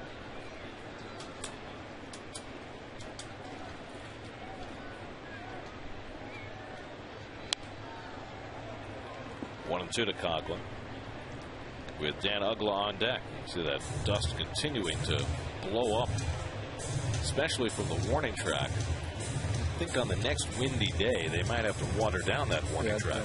Agreed. There's been a lot of dirt coming off there all day long. In fact, even on our broadcast booth, there's like a grit on our counter here from all the dust blowing around. Lined into center field, a base hit for Coghlan. Ramirez turns second, bobbled by Pagan. Coghlan going to second, and he arrives safely. So Angel Pagan with a miscue in center field, and the Marlins have second and third and nobody out. Well, part of this problem is that they're playing Pagan and base so far to left field that a long way for Angel Pagan to get to that baseball, so he's trying to rush himself to make sure that Coghlan could not get a double. In that rushing, missed the baseball and missed the play. Ramirez goes to third on the hit. Coghlan takes second on the error by Pagan. And so now the Mets have to shorten up on the infield with Dan Uggla coming up. Uggla homered back in the 4th inning to open the scoring today. His 13th home run of the year. He's 1 for 3.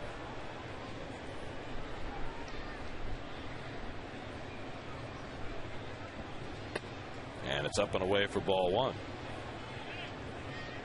So trouble finding Igarashi quickly here in the 7th.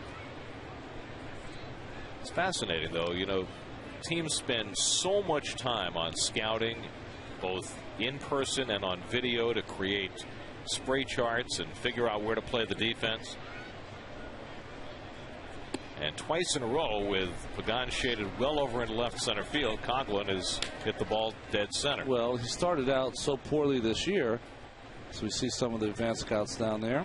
He started so poorly this year that the spread chart might be kind of swayed. Outdated because he's turned it around. You know, watching Igarashi, maybe because I played those years, Gary, just pitcher who's pitching with not a lot of confidence right now.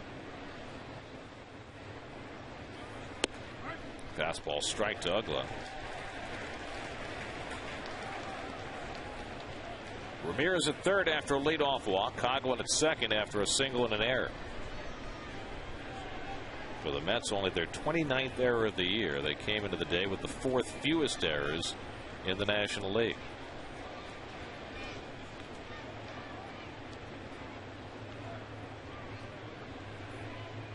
And Uggla hits one sharply right at Cora, freezes Ramirez, and gets the first out.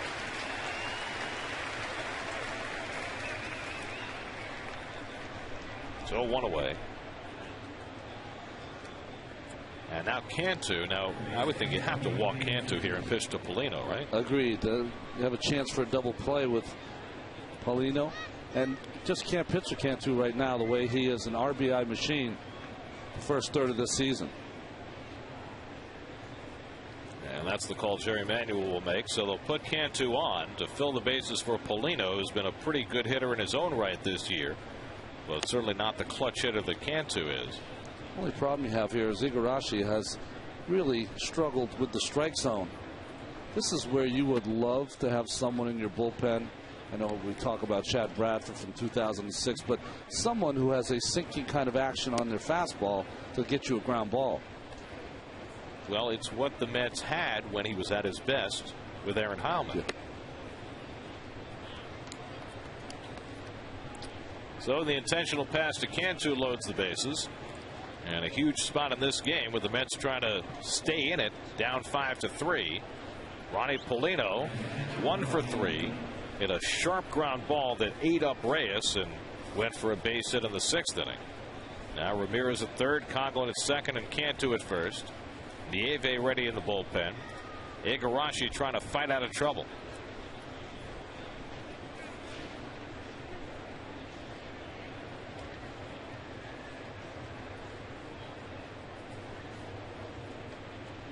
First pitch to Paulino. Swing and a foul ball. He chased the splitter on the first pitch. Former Met Jorge Sosa up in the Florida bullpen. Sosa looked good when he came on in relief yesterday for the Marlins. Well, Paulino's very much like Angel Pagan for the Mets. He's their unsung hero, really, as far as runners in scoring position. Less than 2 outs, 7-21.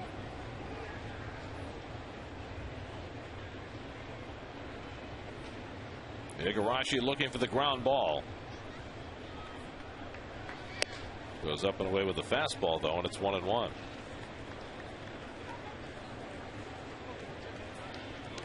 Cody Ross waiting on deck.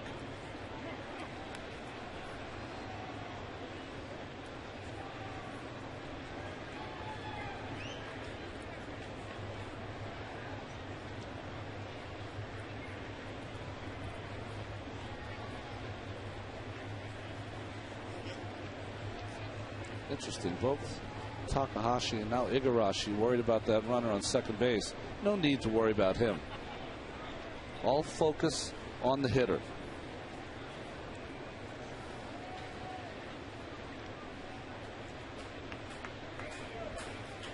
One and one to Paulino. Ramirez faking down the line. And Paulino lifts one down the right field side. Davis back for a look as the wind grabs it, but it goes in the stands. 1-2. Ramirez, before that pitch, taking about 15 feet, dashing down that line, hoping to draw the balk from Igarashi.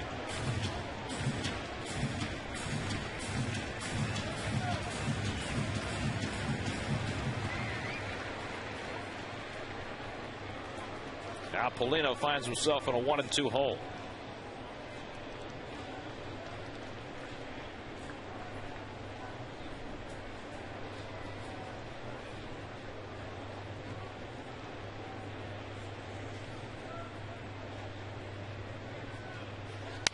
Broken bat foul as a piece of the barrel headed out toward Igarashi.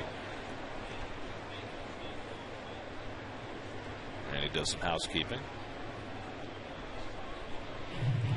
It's amazing that these wooden bats that can be so brittle at times, that the next time it can propel a ball 450 feet away.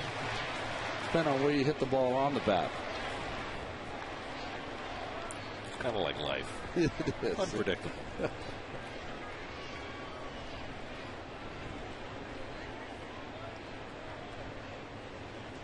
Igarashi ahead 1-2. Up and away. And it's 2-2. He's got to make a pitch here. Well, you know, it's tempo, and, you know, certainly don't know enough about Ryota as a relief pitcher, but his tempo is almost to a stall here. And it's really hard, not only for your fielders, but also as a pitcher, to have any tempo when there's 20 to 25 seconds between every pitch. 2-2 to Paulino. Up and in, ball 3. So now he's put himself in a big mess. With the bases loaded and 1 out, he's gone to a full count on Paulino after getting ahead of him 1-2. With Cody Ross on deck. 27 pitches already in this inning for Igarashi. And that's got Jerry to pacing. He's got Nieve ready, so this could be Igarashi's final batter if he can't get Paulino. Now the 3-2. Pulled foul. And the one thing we've seen in this inning is that whether it's the fastball or the split, Igarashi has not had the put-away pitch. He had that problem with Hanley Ramirez leading off the inning. Yeah, he hasn't had the swing and miss pitch. Paulino wants another new bat. No, really what is happening is Fernando Nieve still throwing. What is happening to Igarashi right now is that he's overthrowing. Right, and that happens when you've had a couple bad outings. You know, your tendency is to want to throw it even harder. You know, throw it right through the catcher. And when you do that, you rush. When you rush, you get underneath the baseball. When you get underneath the baseball, the split finger is going to stay up in the zone, and you're going to miss almost every single time with your fastball out of the strike zone up.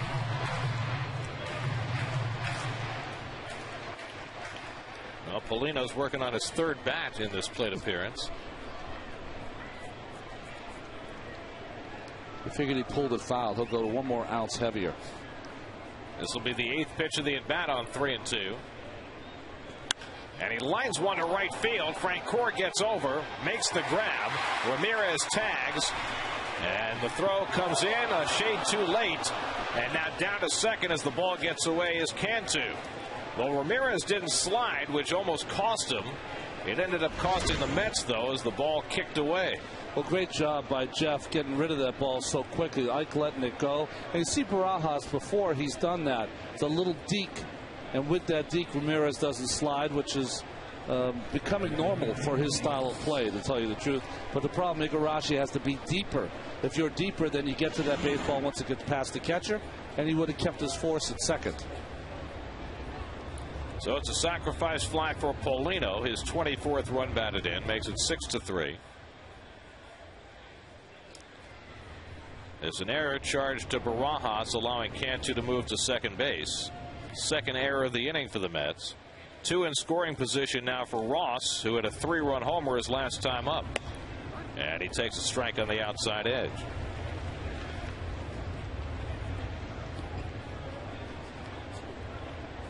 So now Coghlan at third and Cantu at second with 2 out.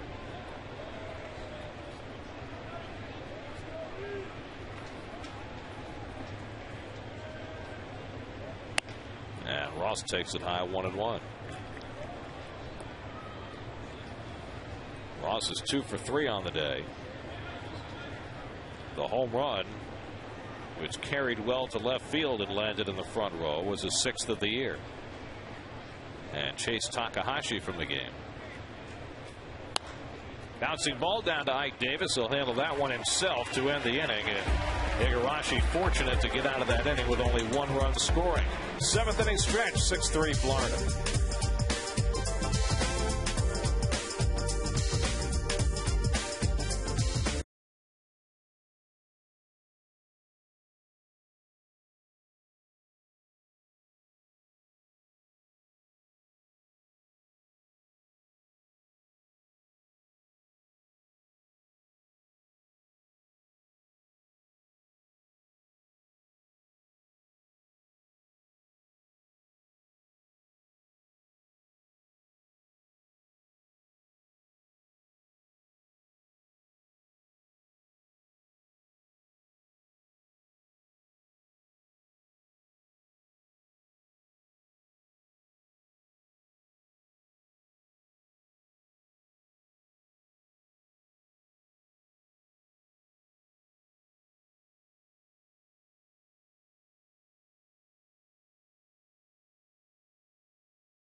Well, things looking a little murky in the metropolitan area today.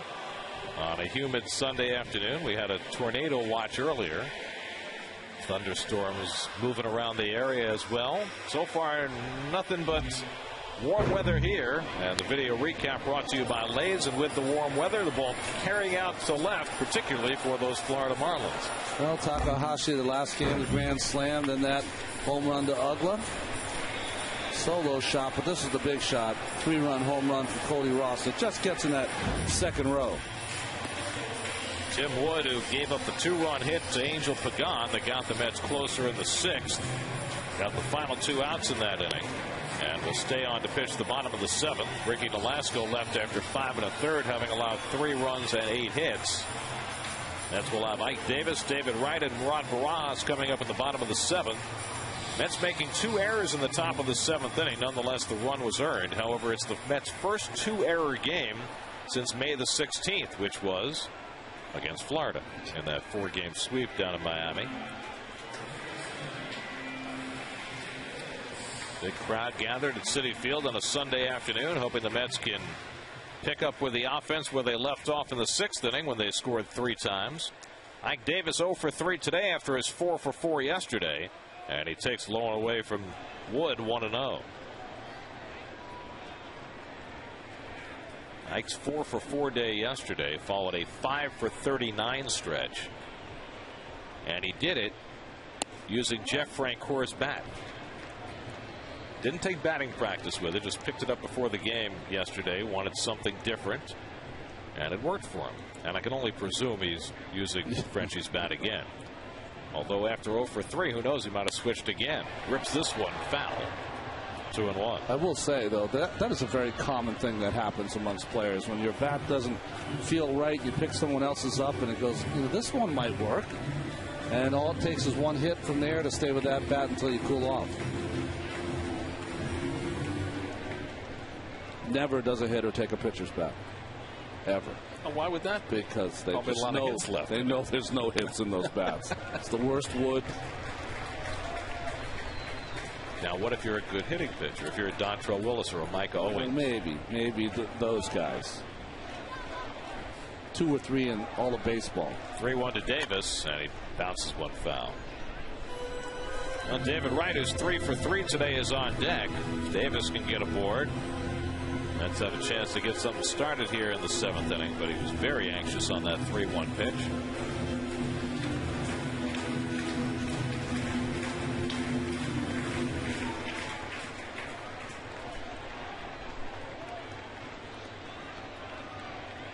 (3-2) from Wood, and he walked him. So the Mets get the leadoff man on for the 2nd straight inning, and the 4th time today.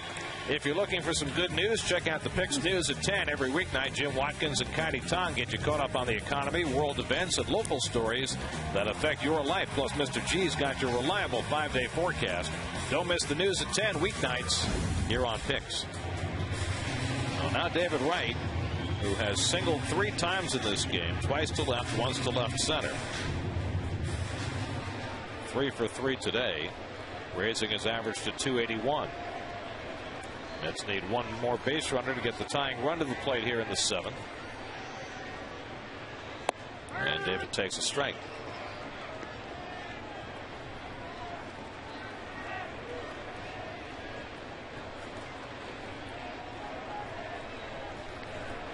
Rod Barajas standing on deck. Wood misses with the fastball, 1-1.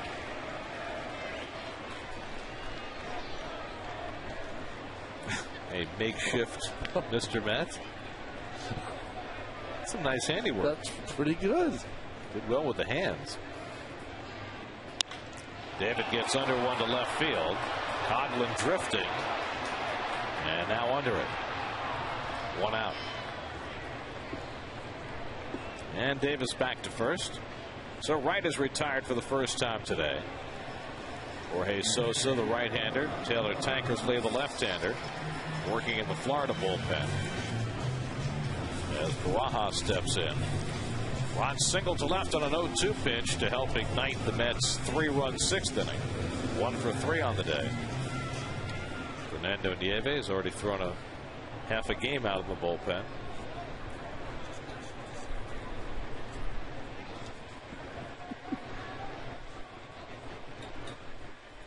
But Wood started David right out with 2 fastballs in. Let's see if he chooses to do that to Mr. Barajas.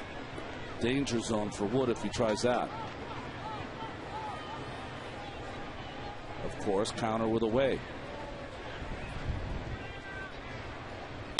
Pulled over the bag, base hit for Barajas. That'll go all the way to the corner.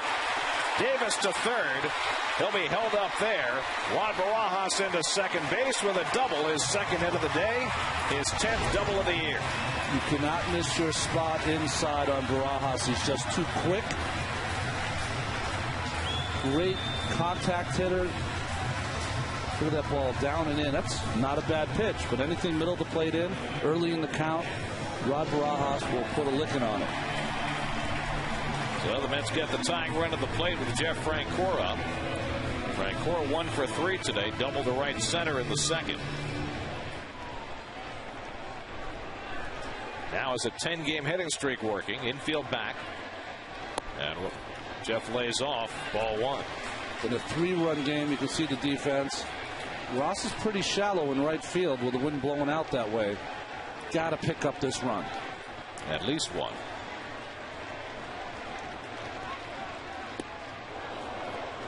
1-1 to Francoeur.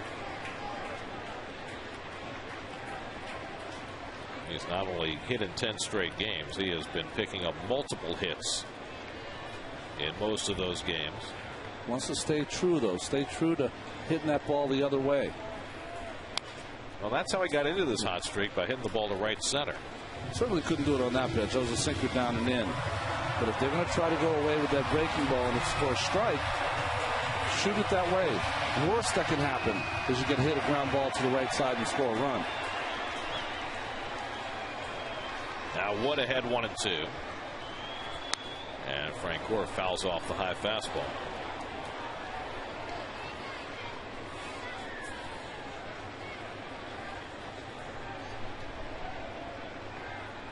Davis is at third, Barajas at second with 1 out. Mets down 6-3 in the 7th. And Francoeur hits one to deep left field. Back goes Coghlan to the track, looking up. It's out of here! Jeff Francoeur ties the game with a 3-run homer.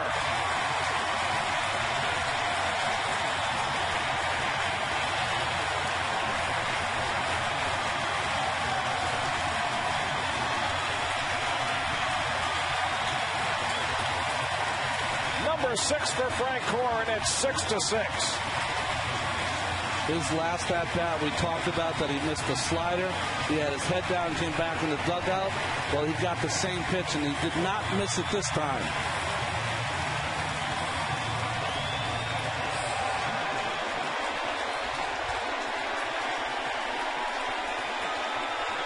Well, it's a piece of the game that's been missing for the Mets for most of the year. That is only the 3rd 3-run homer the Mets have hit this season, and it comes in a huge spot to tie the game. Fouled out some awfully tough pitches. A slider right in the middle of the plate. Paulino with the look up, and he knows what's going to happen. Long home run there by Francoeur. 2-0 to Alex Cora. Well, he was scorching hot to start the year, and over these last 2 weeks, he's been just as hot again. Cora floats one foul, 2-1. Jeff Francoeur now with 6 home runs and 33 runs batted in just over a third of a season.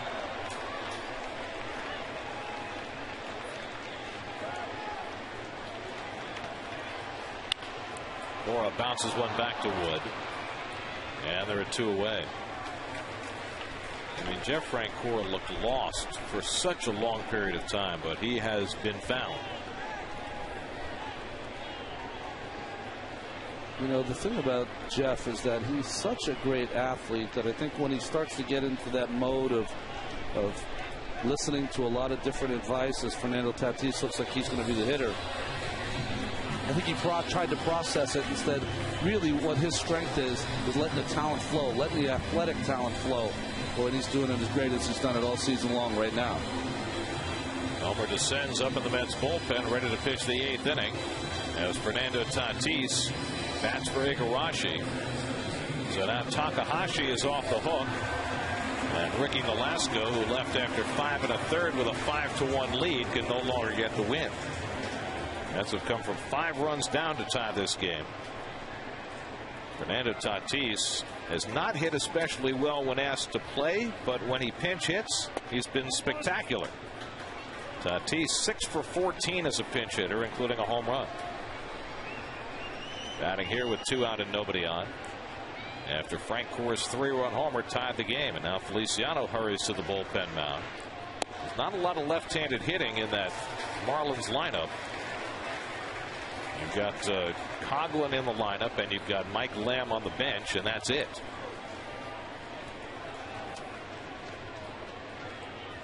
Russ Helms, the most likely pinch hitter, right-hand batter.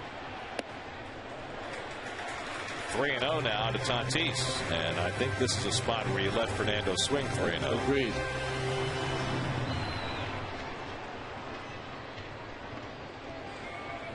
Freddie Gonzalez pulled his starter early, but his bullpen has been unable to hold the lead. Tatis taking a strike, 3-1. Tim Wood came on with a 5-1 lead, got 2 outs in the 6th, but gave up a 2-run single, and now he's given up 3 runs of his own here in the 7th. Tatis fouls it off, 3-2. Mets now with 6 runs and 11 hits. They scored 3 in the 6th, 3 in the 7th to get even. Reyes would be next.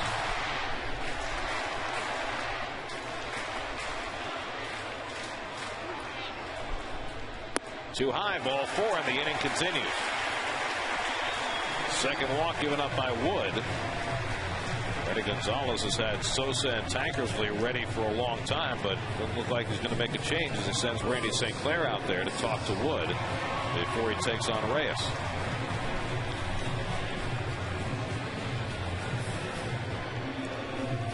Get to Citi Field as the series with the San Diego Padres begins Tuesday night at 7:10 p.m. Visit Mets.com or call 718-507-TIXX for your tickets now. That's allowed Mike Pelfrey to open that series on Tuesday night against Clayton Richard. Mike Davis having a chuckle with Jeff Francoeur there, but think about it this way. Lost in the shuffle. No one will talk about it. Leadoff walk to Davis always changes these innings late in games. Well, here's Reyes, who's trying to get restarted. 0 for 3 and a walk today. With Tatis, the go-ahead run at first and 2 out. And Reyes takes a knee-high strike. I'll say 0 for 3 today, 1 for his last 18.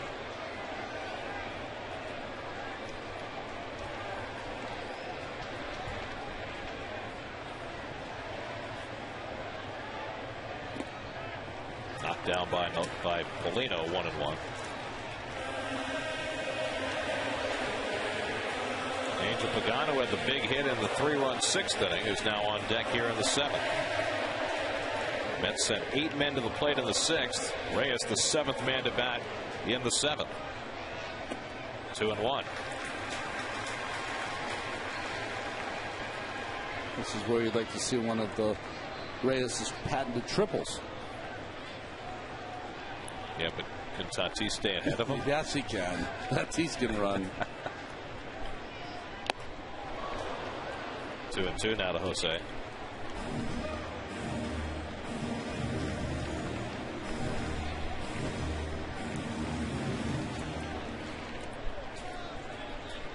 '27-year-old Tim Wood has had a long and torturous 7th inning.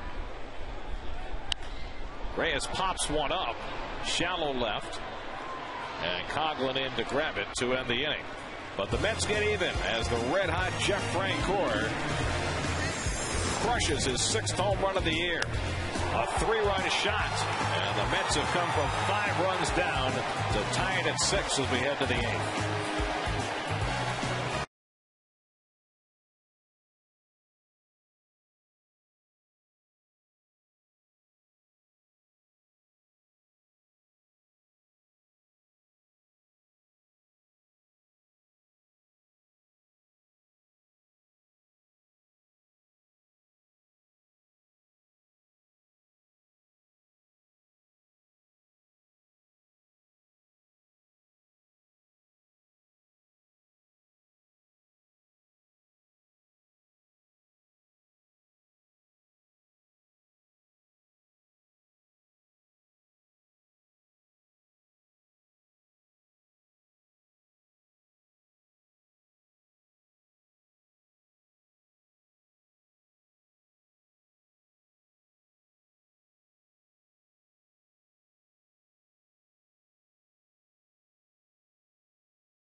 Well, it started out as a pitcher's duel between Takahashi and Velasco, but it has evolved into the Mets falling behind 5-0 and rallying to get even 6-6. The line score brought to you by freescore.com. Life costs more without free score. You see the wind howling there as thunderstorms are moving closer.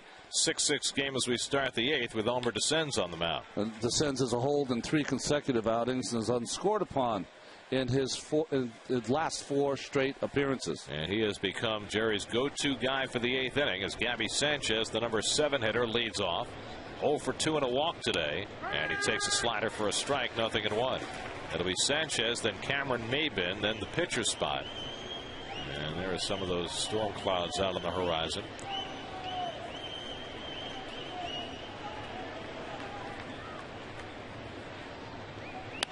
Rip foul. 0-2 to Sanchez. Well, Isanori Takahashi went 5 1/3, gave up 5 runs and 6 hits, including a couple of home runs, but now he's off the hook. Henry Mejia, 2/3 of an inning, no runs, 1 hit. Ryota Igarashi, 1 inning, allowed 1 run. It could have been a whole lot worse on a hit and a couple of errors. Wes Helms with the bat, ready to come out as a pinch hitter. 1-2 to Sanchez. Marlins have 1 left-handed bat in their dugout. That's the veteran Mike Lamb, who we saw pinch hit on Friday night. Curveball hit to left field, base hit for Sanchez. So Gabby Sanchez gets the Marlins started. 3rd straight inning they've had their leadoff man aboard. And the Marlins' 9th hit of the game. So let's see how they play it here with Maybin. Whether they ask him to bunt after he chopped a double past David Wright his last time up. With the impending weather, with Maybin struggling, he will be asked to bunt here. And Lamb has come out on deck to pinch hit. The key about when Maybin's bunting is that it's a sacrifice situation, but you have to make sure that you do not take your time because he'll beat it out at first base. He does not have a sacrifice bunt this year.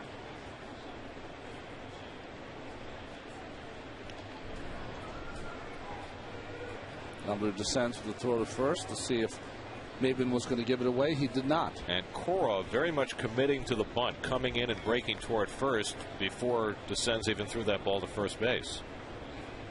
See him coming in again.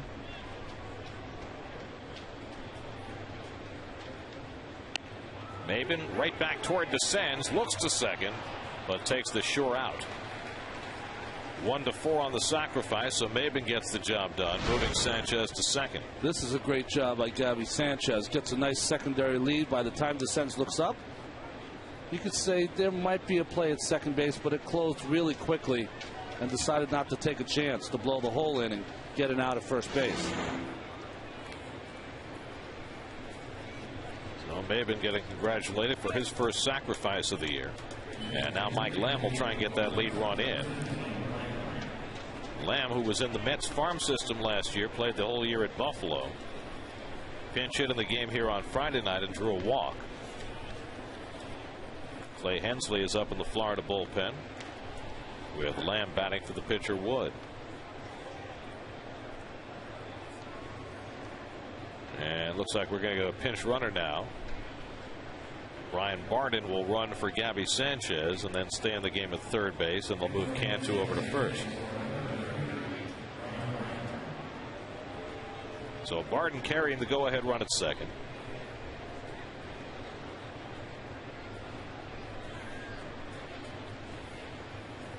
Lamb has been used almost exclusively as a pinch hitter since being called up. He's 5 for 21 in a pinch hitting role.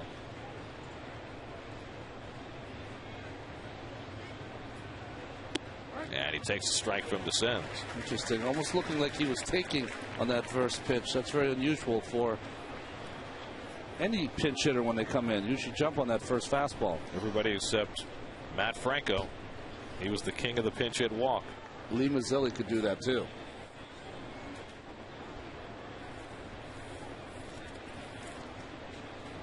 Oh, 0-1 to Lamb. Fastball in tight. Lamb has had only 1 career at bat against Descends. I figured their paths would have crossed more often than that. Both been around a long time. but he's 0 for 1 against Elmer.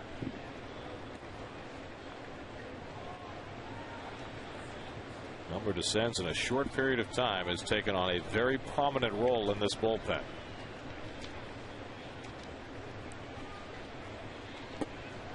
Now it's 2-1 to Lamb with Hanley Ramirez on deck. Interesting, isn't it? Hanley put back in the leadoff spot today and may come up in a big RBI situation here in the 8th.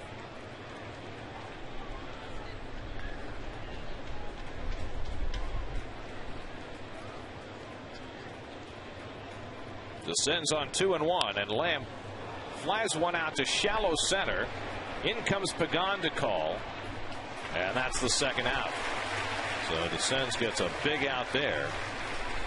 Now you've got Ramirez at the plate.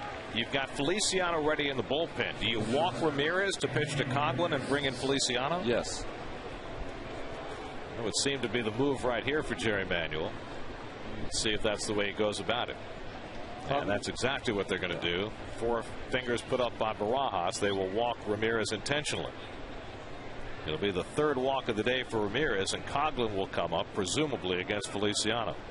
And it really just reveals what Jerry's trying to do late in games now. He's trying to get Elmer Descends through it unscathed. If he gets in any problems and is a left-handed hitter coming up, then also it's kind of a two-headed monster for them with Feliciano coming in to get the lefty. And you know, if you're going to use Feliciano against the Marlins, this is really the only spot for him because they're so bereft of left-handed hitters. Facing the Marlins is just almost like the opposite of the Philadelphia Phillies, where you know that Feliciano is going to get in almost every game. Here, the Marlins, he could go a whole series without pitching.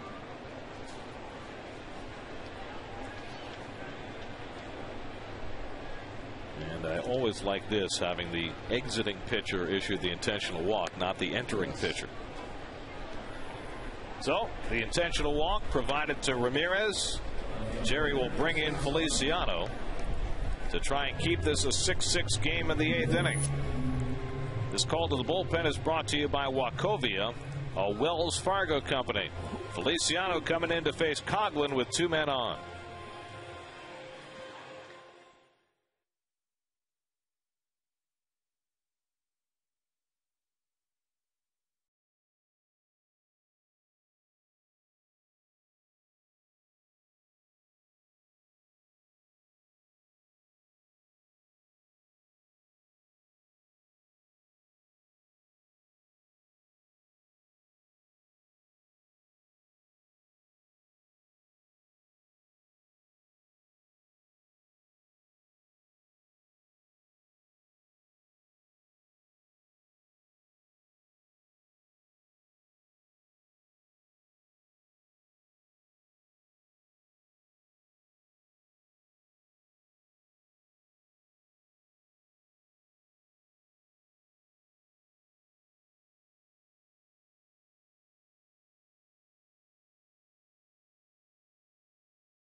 Free score.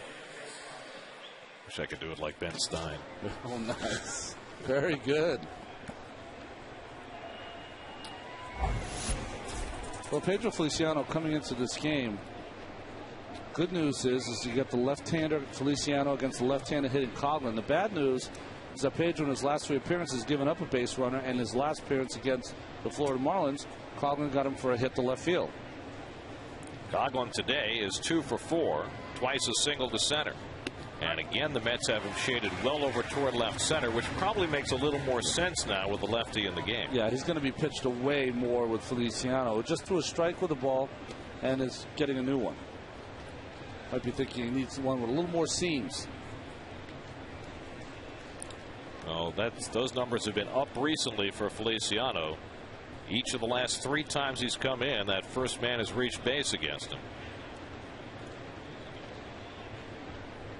Trying to keep this a 6-6 game after Descend's got the first 2 outs in the 8th. And Coughlin takes a strike. Good slider by Feliciano, and it's 0-2. Now, if you've been watching this game, Takahashi got a fastball away that was off the plate that Hunter Wendelstein called for a strike. That was a questionable strike through. 2, take it a little further, 4 or 5 inches off the plate. Try to get a call. 0-2. He struck him out. Feliciano comes in, strikes out Coughlin on 3 pitches, and keeps it a tie game with Pagan set to lead off the bottom of the 8th.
Mets come up in the bottom of the 8th inning in a 6-6 ball game. A game they once trailed 5-0. Jorge Cantu moves from third base to first base. Brian Barton, who stays in as after pinch running, he's at third. And Clay Hensley will pitch the bottom of the 8th for Florida. Been watching Clay Hensley do an outstanding job with the San Diego Padres as a starter and reliever. 109 games appeared with the Padres and signed as a non-roster invitee in this spring training.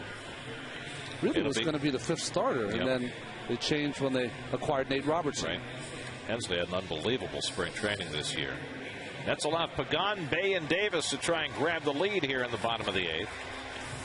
Clay Hensley has had a rough year off the field. His dad passed away about 5 weeks ago, and he spent some time away from the Marlins.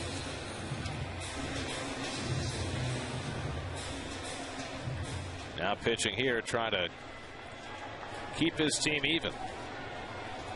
Pagan has had a good day at the plate. 2 for 4, a couple of hits, including a 2-run single that got the Mets back in the game in the 6th inning. Turned it from 5-1 into 5-3. And the Mets did the rest on Francoeur's 3-run homer in the 7th. And the changeup misses. 2-0 to Pagan. Great work as a leadoff hitter for Angel Pagan, which he did earlier this season. Getting on base any way he can. And Hensley falls behind him 3-0. So a difficult start to this 8th inning for Hensley, and the Mets trying to take advantage of that. Ricky Nolasco left the game with a 5-1 lead, but Tim Wood was ineffective. An inning and 2/3. He was charged with 3 runs and 3 hits. And now Hensley throws out on the outside corner, a strike, 3-1.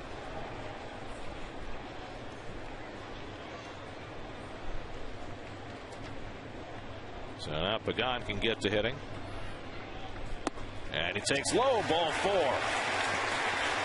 Well, that's the 2nd straight inning that a Marlin reliever has walked the leadoff man. And it's the 4th time in 8 innings the Mets have had their leadoff man aboard.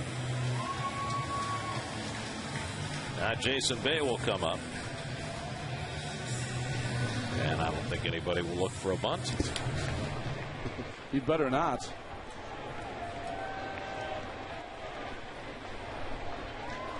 Bay is 0 for 3 and a walk, and he takes a strike from Hensley, 0-1. Bay against Hensley in his career 2 for 6, including a home run. Ike Davis on deck. Mets 6 runs and 11 hits. The Marlins 6 runs and 9 hits. See the uniform flapping there. It's been blowing hard all day. 20 to 30 mile an hour gusts. Tell you what, they've done a remarkable job here at Citi Field as they've adjusted to the swirling paper, figuring out how to eradicate it between innings. Had a lot of windy days early this year. Bay turns out of the way, 2-1.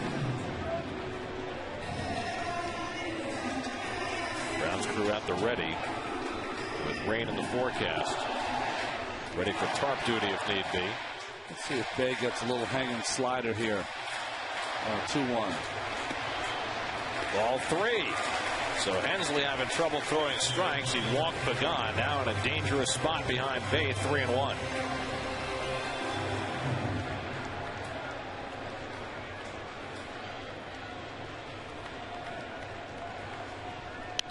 Jason not able to square that up, and it's 3-2. After all the change-ups and sliders, the ball just beat him inside. So would you send Pagan here? Well, you look at I would not send Pagan. Don't want to strike him out, throw him out here. Got hot hitter and Davis coming up, 4 hits yesterday, and David Wright. Pagan runs and Bay fouls it back.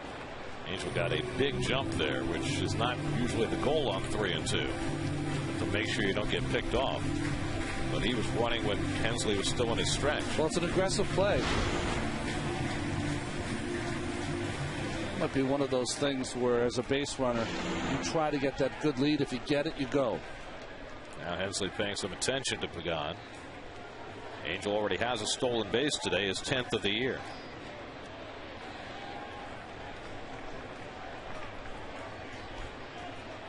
Running again.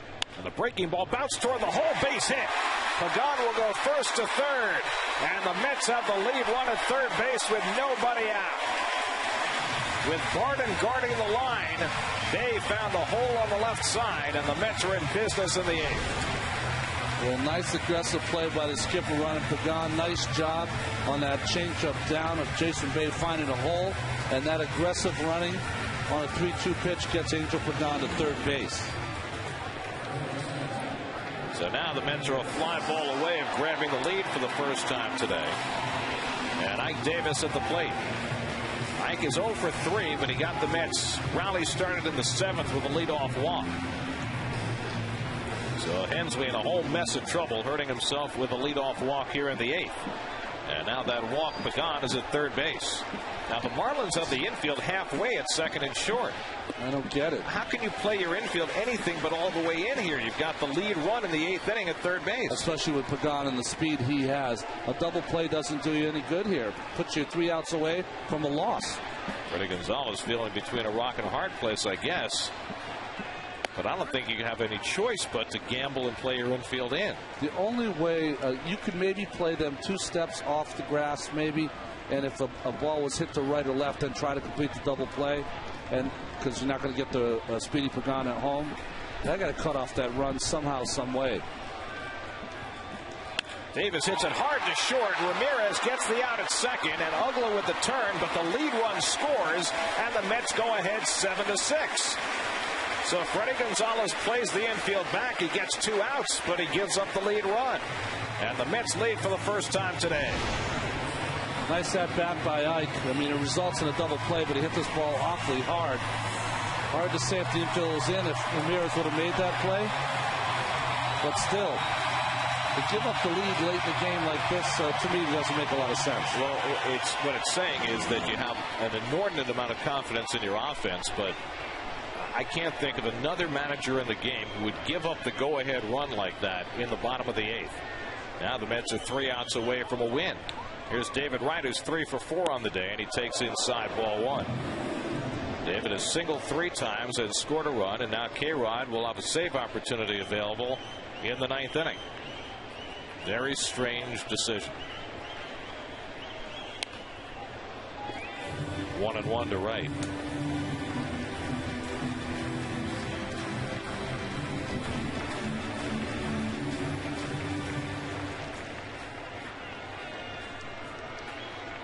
So Hensley now on the hook in this game. 2 innings in a row, Marlin relievers issue leadoff walks, and each time that walk comes home to score. Well, you've seen it on both sides. So Igarashi's leadoff walk cost him. Little dribbler. Barton coming on to make the barehand play.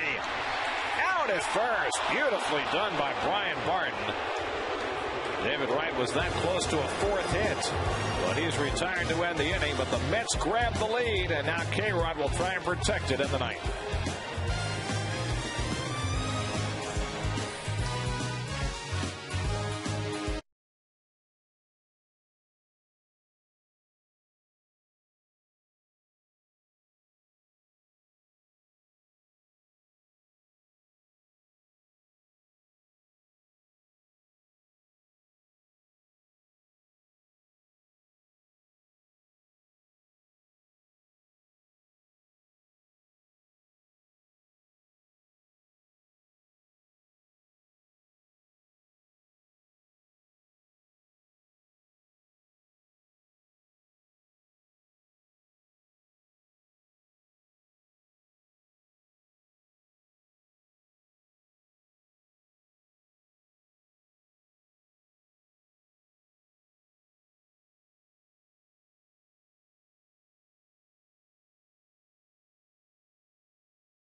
Well, the Mets lead for the first time today. Now they'll try and protect that lead in the 9th. Next Sunday on the Picks Game of the Week, it's NL East versus AL East as the Mets head to Baltimore for some interleague action with the Orioles. The Mets battle the Orioles Sunday at 1:30 right here on Picks. Well, it's begun to rain now here at Citi Field, as we figured it would at some point.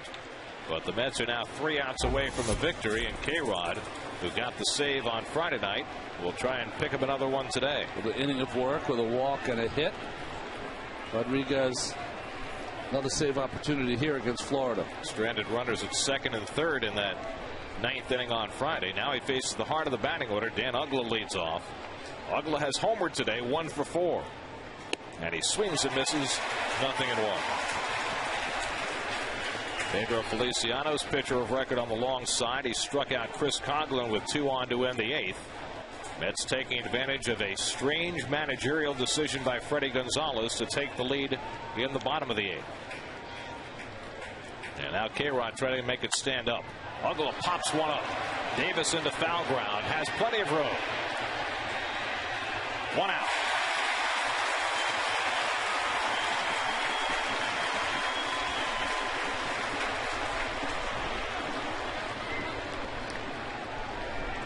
Rain here and more rain coming.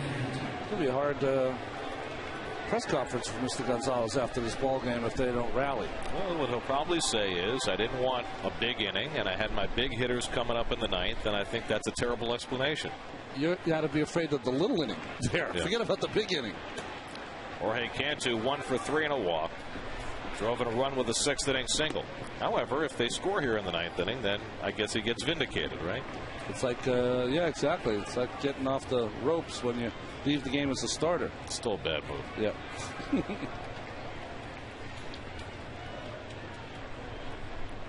1-0 to Cantu. On the outside corner, a strike, and K-Rod looking sharp this afternoon. 1-1. The Mets were down 5-0 in this game. The last time the Mets came from 5 runs down to win was May 11th against Washington. When they trailed 6-1 and came back to win 8-6. Fouled away, and now K-Rod ahead 1-2. Coming up next on Picks, it's Cadillac Man. And on SNY, Lincoln Mercury post-game live right after the ball game.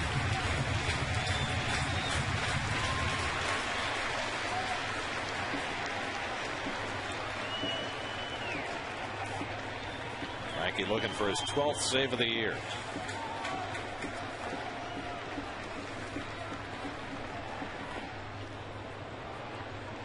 Two and two to Cantu. Mets are trying to win their 8th straight Citi Field game. It would be the 2nd time this year they would have 8-game home winning streaks. But K-Rod still needs 2 more outs.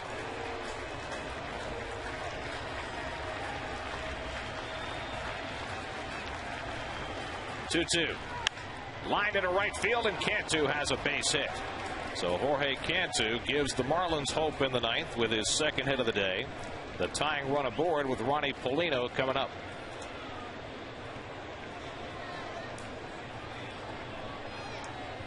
Polino drove in a run with a sacrifice fly in the 7th.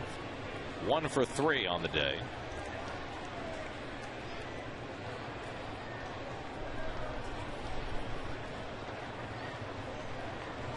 Polino faced K-Rod on Friday night and grounded out. Frankie would love a ground ball here. Might get him out of the game. Gets ahead on Polino.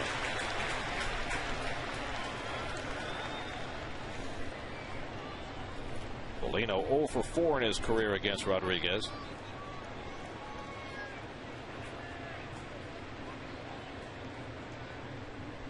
Now the 0-1.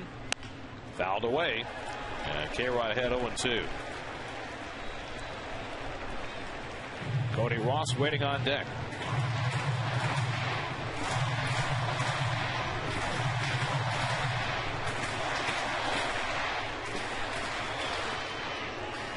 Cantu, not a fast man at first base, carrying the tying run. Whose role is of great importance here, though, is Barajas behind the plate. We know that Francisco Rodriguez ahead of the count loves to bounce that breaking ball and changeup. 0-2. And Polino lays off the breaking ball. 1-2. Dust blowing from all sides, and K-Rod shielding his face to try and keep that dust out of his eyes. He's even got the spectacles to keep some of that dirt out of his eyes. You got dust blowing, you got rain falling, you got paper swirling. Throw a strike in the middle of all that stuff. Like a tornado.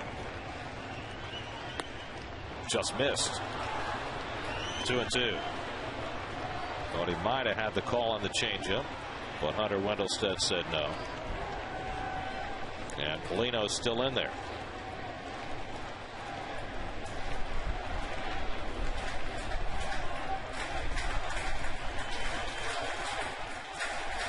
It's 2-2 to Ronnie Polino.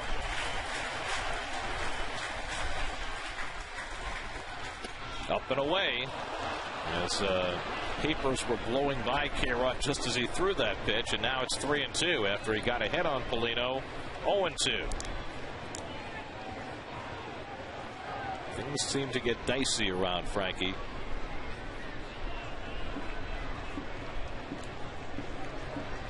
You don't figure Cantu to run. 3-2 pitch. Foul back. Polino had a nice swing there.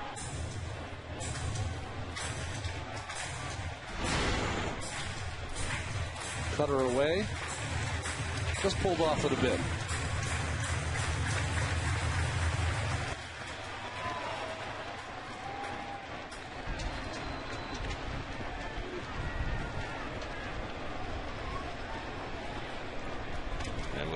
wind and dirt and rain blowing around.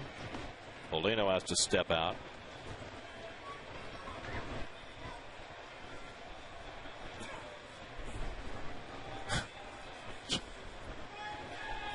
Got to dress like Lawrence of Arabia around here.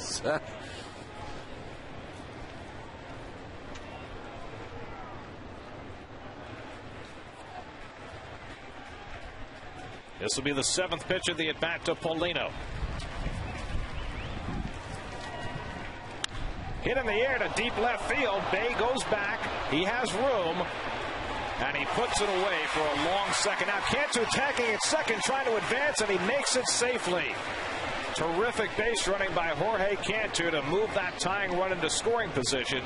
But now the Marlins are down to their final out of the game. Well, I don't know if the wind kept this ball in. Paulino thought he got it. He lets this ball go. I think he still doesn't get Cantu. But nice job. Once he realized that it was in the ballpark, Cantu with a hustle back. Just a winning player, this number 3 for the Marlins. 3rd time today we've seen a runner tag from first base on a fly ball. Well, this one, with all the wind and all the papers blowing out there, it's hard to get behind that baseball the proper way. Paulino must have gotten off the end because it looked like he thought he got it there. Dan Warthen's going to head to the mound for a conversation before K-Rod pitches to Cody Ross, who has already hit a 3-run homer today. And after K-Rod put himself in a spot there where he was ahead 0-2, worked to a full count, and then gave up a hefty swing to Paulino. It'll be interesting to read the comments from Paulino because I thought he got it. And I think he thought he got it, but the wind has switched and is blowing really out to right field, blowing across. All seems to blow in every different direction here, doesn't it? This looks like we're on the set of an old Sergio Leone film with the old spaghetti western. That's right. So here's Ross. 2 out in the 9th inning, tying run at second base. And the curveball bends in for a strike, 0-1. Ross 2 for 4 today, a single and a 3-run homer. He's 2 for 5 in his career against Francisco Rodriguez.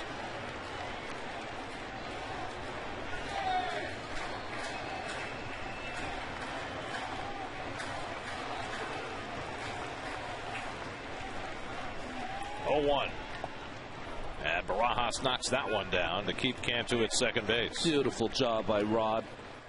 This is picture perfect. You can see it in the manual. Making his body big, keeping that glove in between his legs, and blocking and keeping it in front.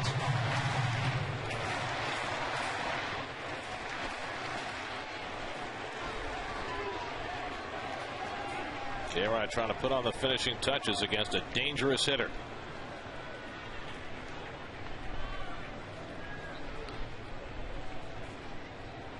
1-1 to Ross. And it's in for a call strike. And now the Marlins are down to their final strike. And Ross, of course, sitting on a fastball.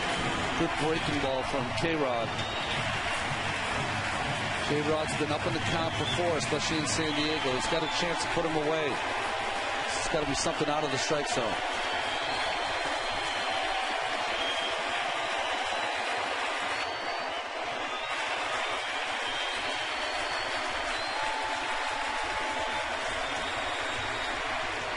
Too high. And with the fastball well out of the strike zone, 2-2.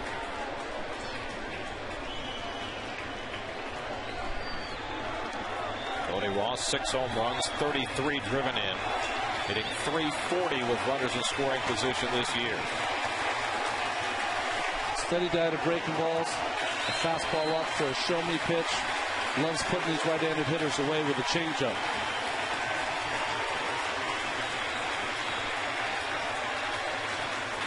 Two. Foul back. Ross had to reach for that fastball, but got a piece. Nice cutting fastball by K-Rod. Just off the end of the bat.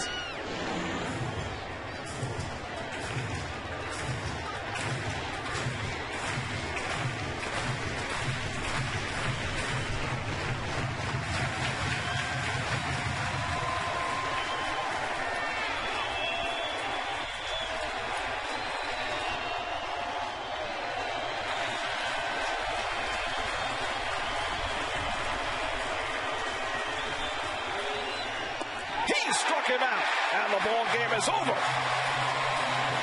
Frankie Rodriguez gets the save as the Mets sweep a 3-game series from the Florida Marlins and come from 5 runs down to do it. Jeff Francoeur with the big 3-run homer. The Mets scratch out a run in the 8th due to questionable managing by the Marlins, and K-Rod saves it, and the Mets have won 8 straight at home for the 2nd time this year, the first time they've done that since 1990. Well, that big win. Won the opener here at Citi Field and lost 6 straight to Freddie Gonzalez's club, and now has come back with a sweep of their own here at their very safe ballpark where they play their best baseball. Came back down from 5 runs. Pedro Feliciano got the one big out in the 8th to get the win. K-Rod with his 12th save. Francoeur stays hot with a 3-run homer. Game summary brought to you by Dodge. Visit Dodge.com.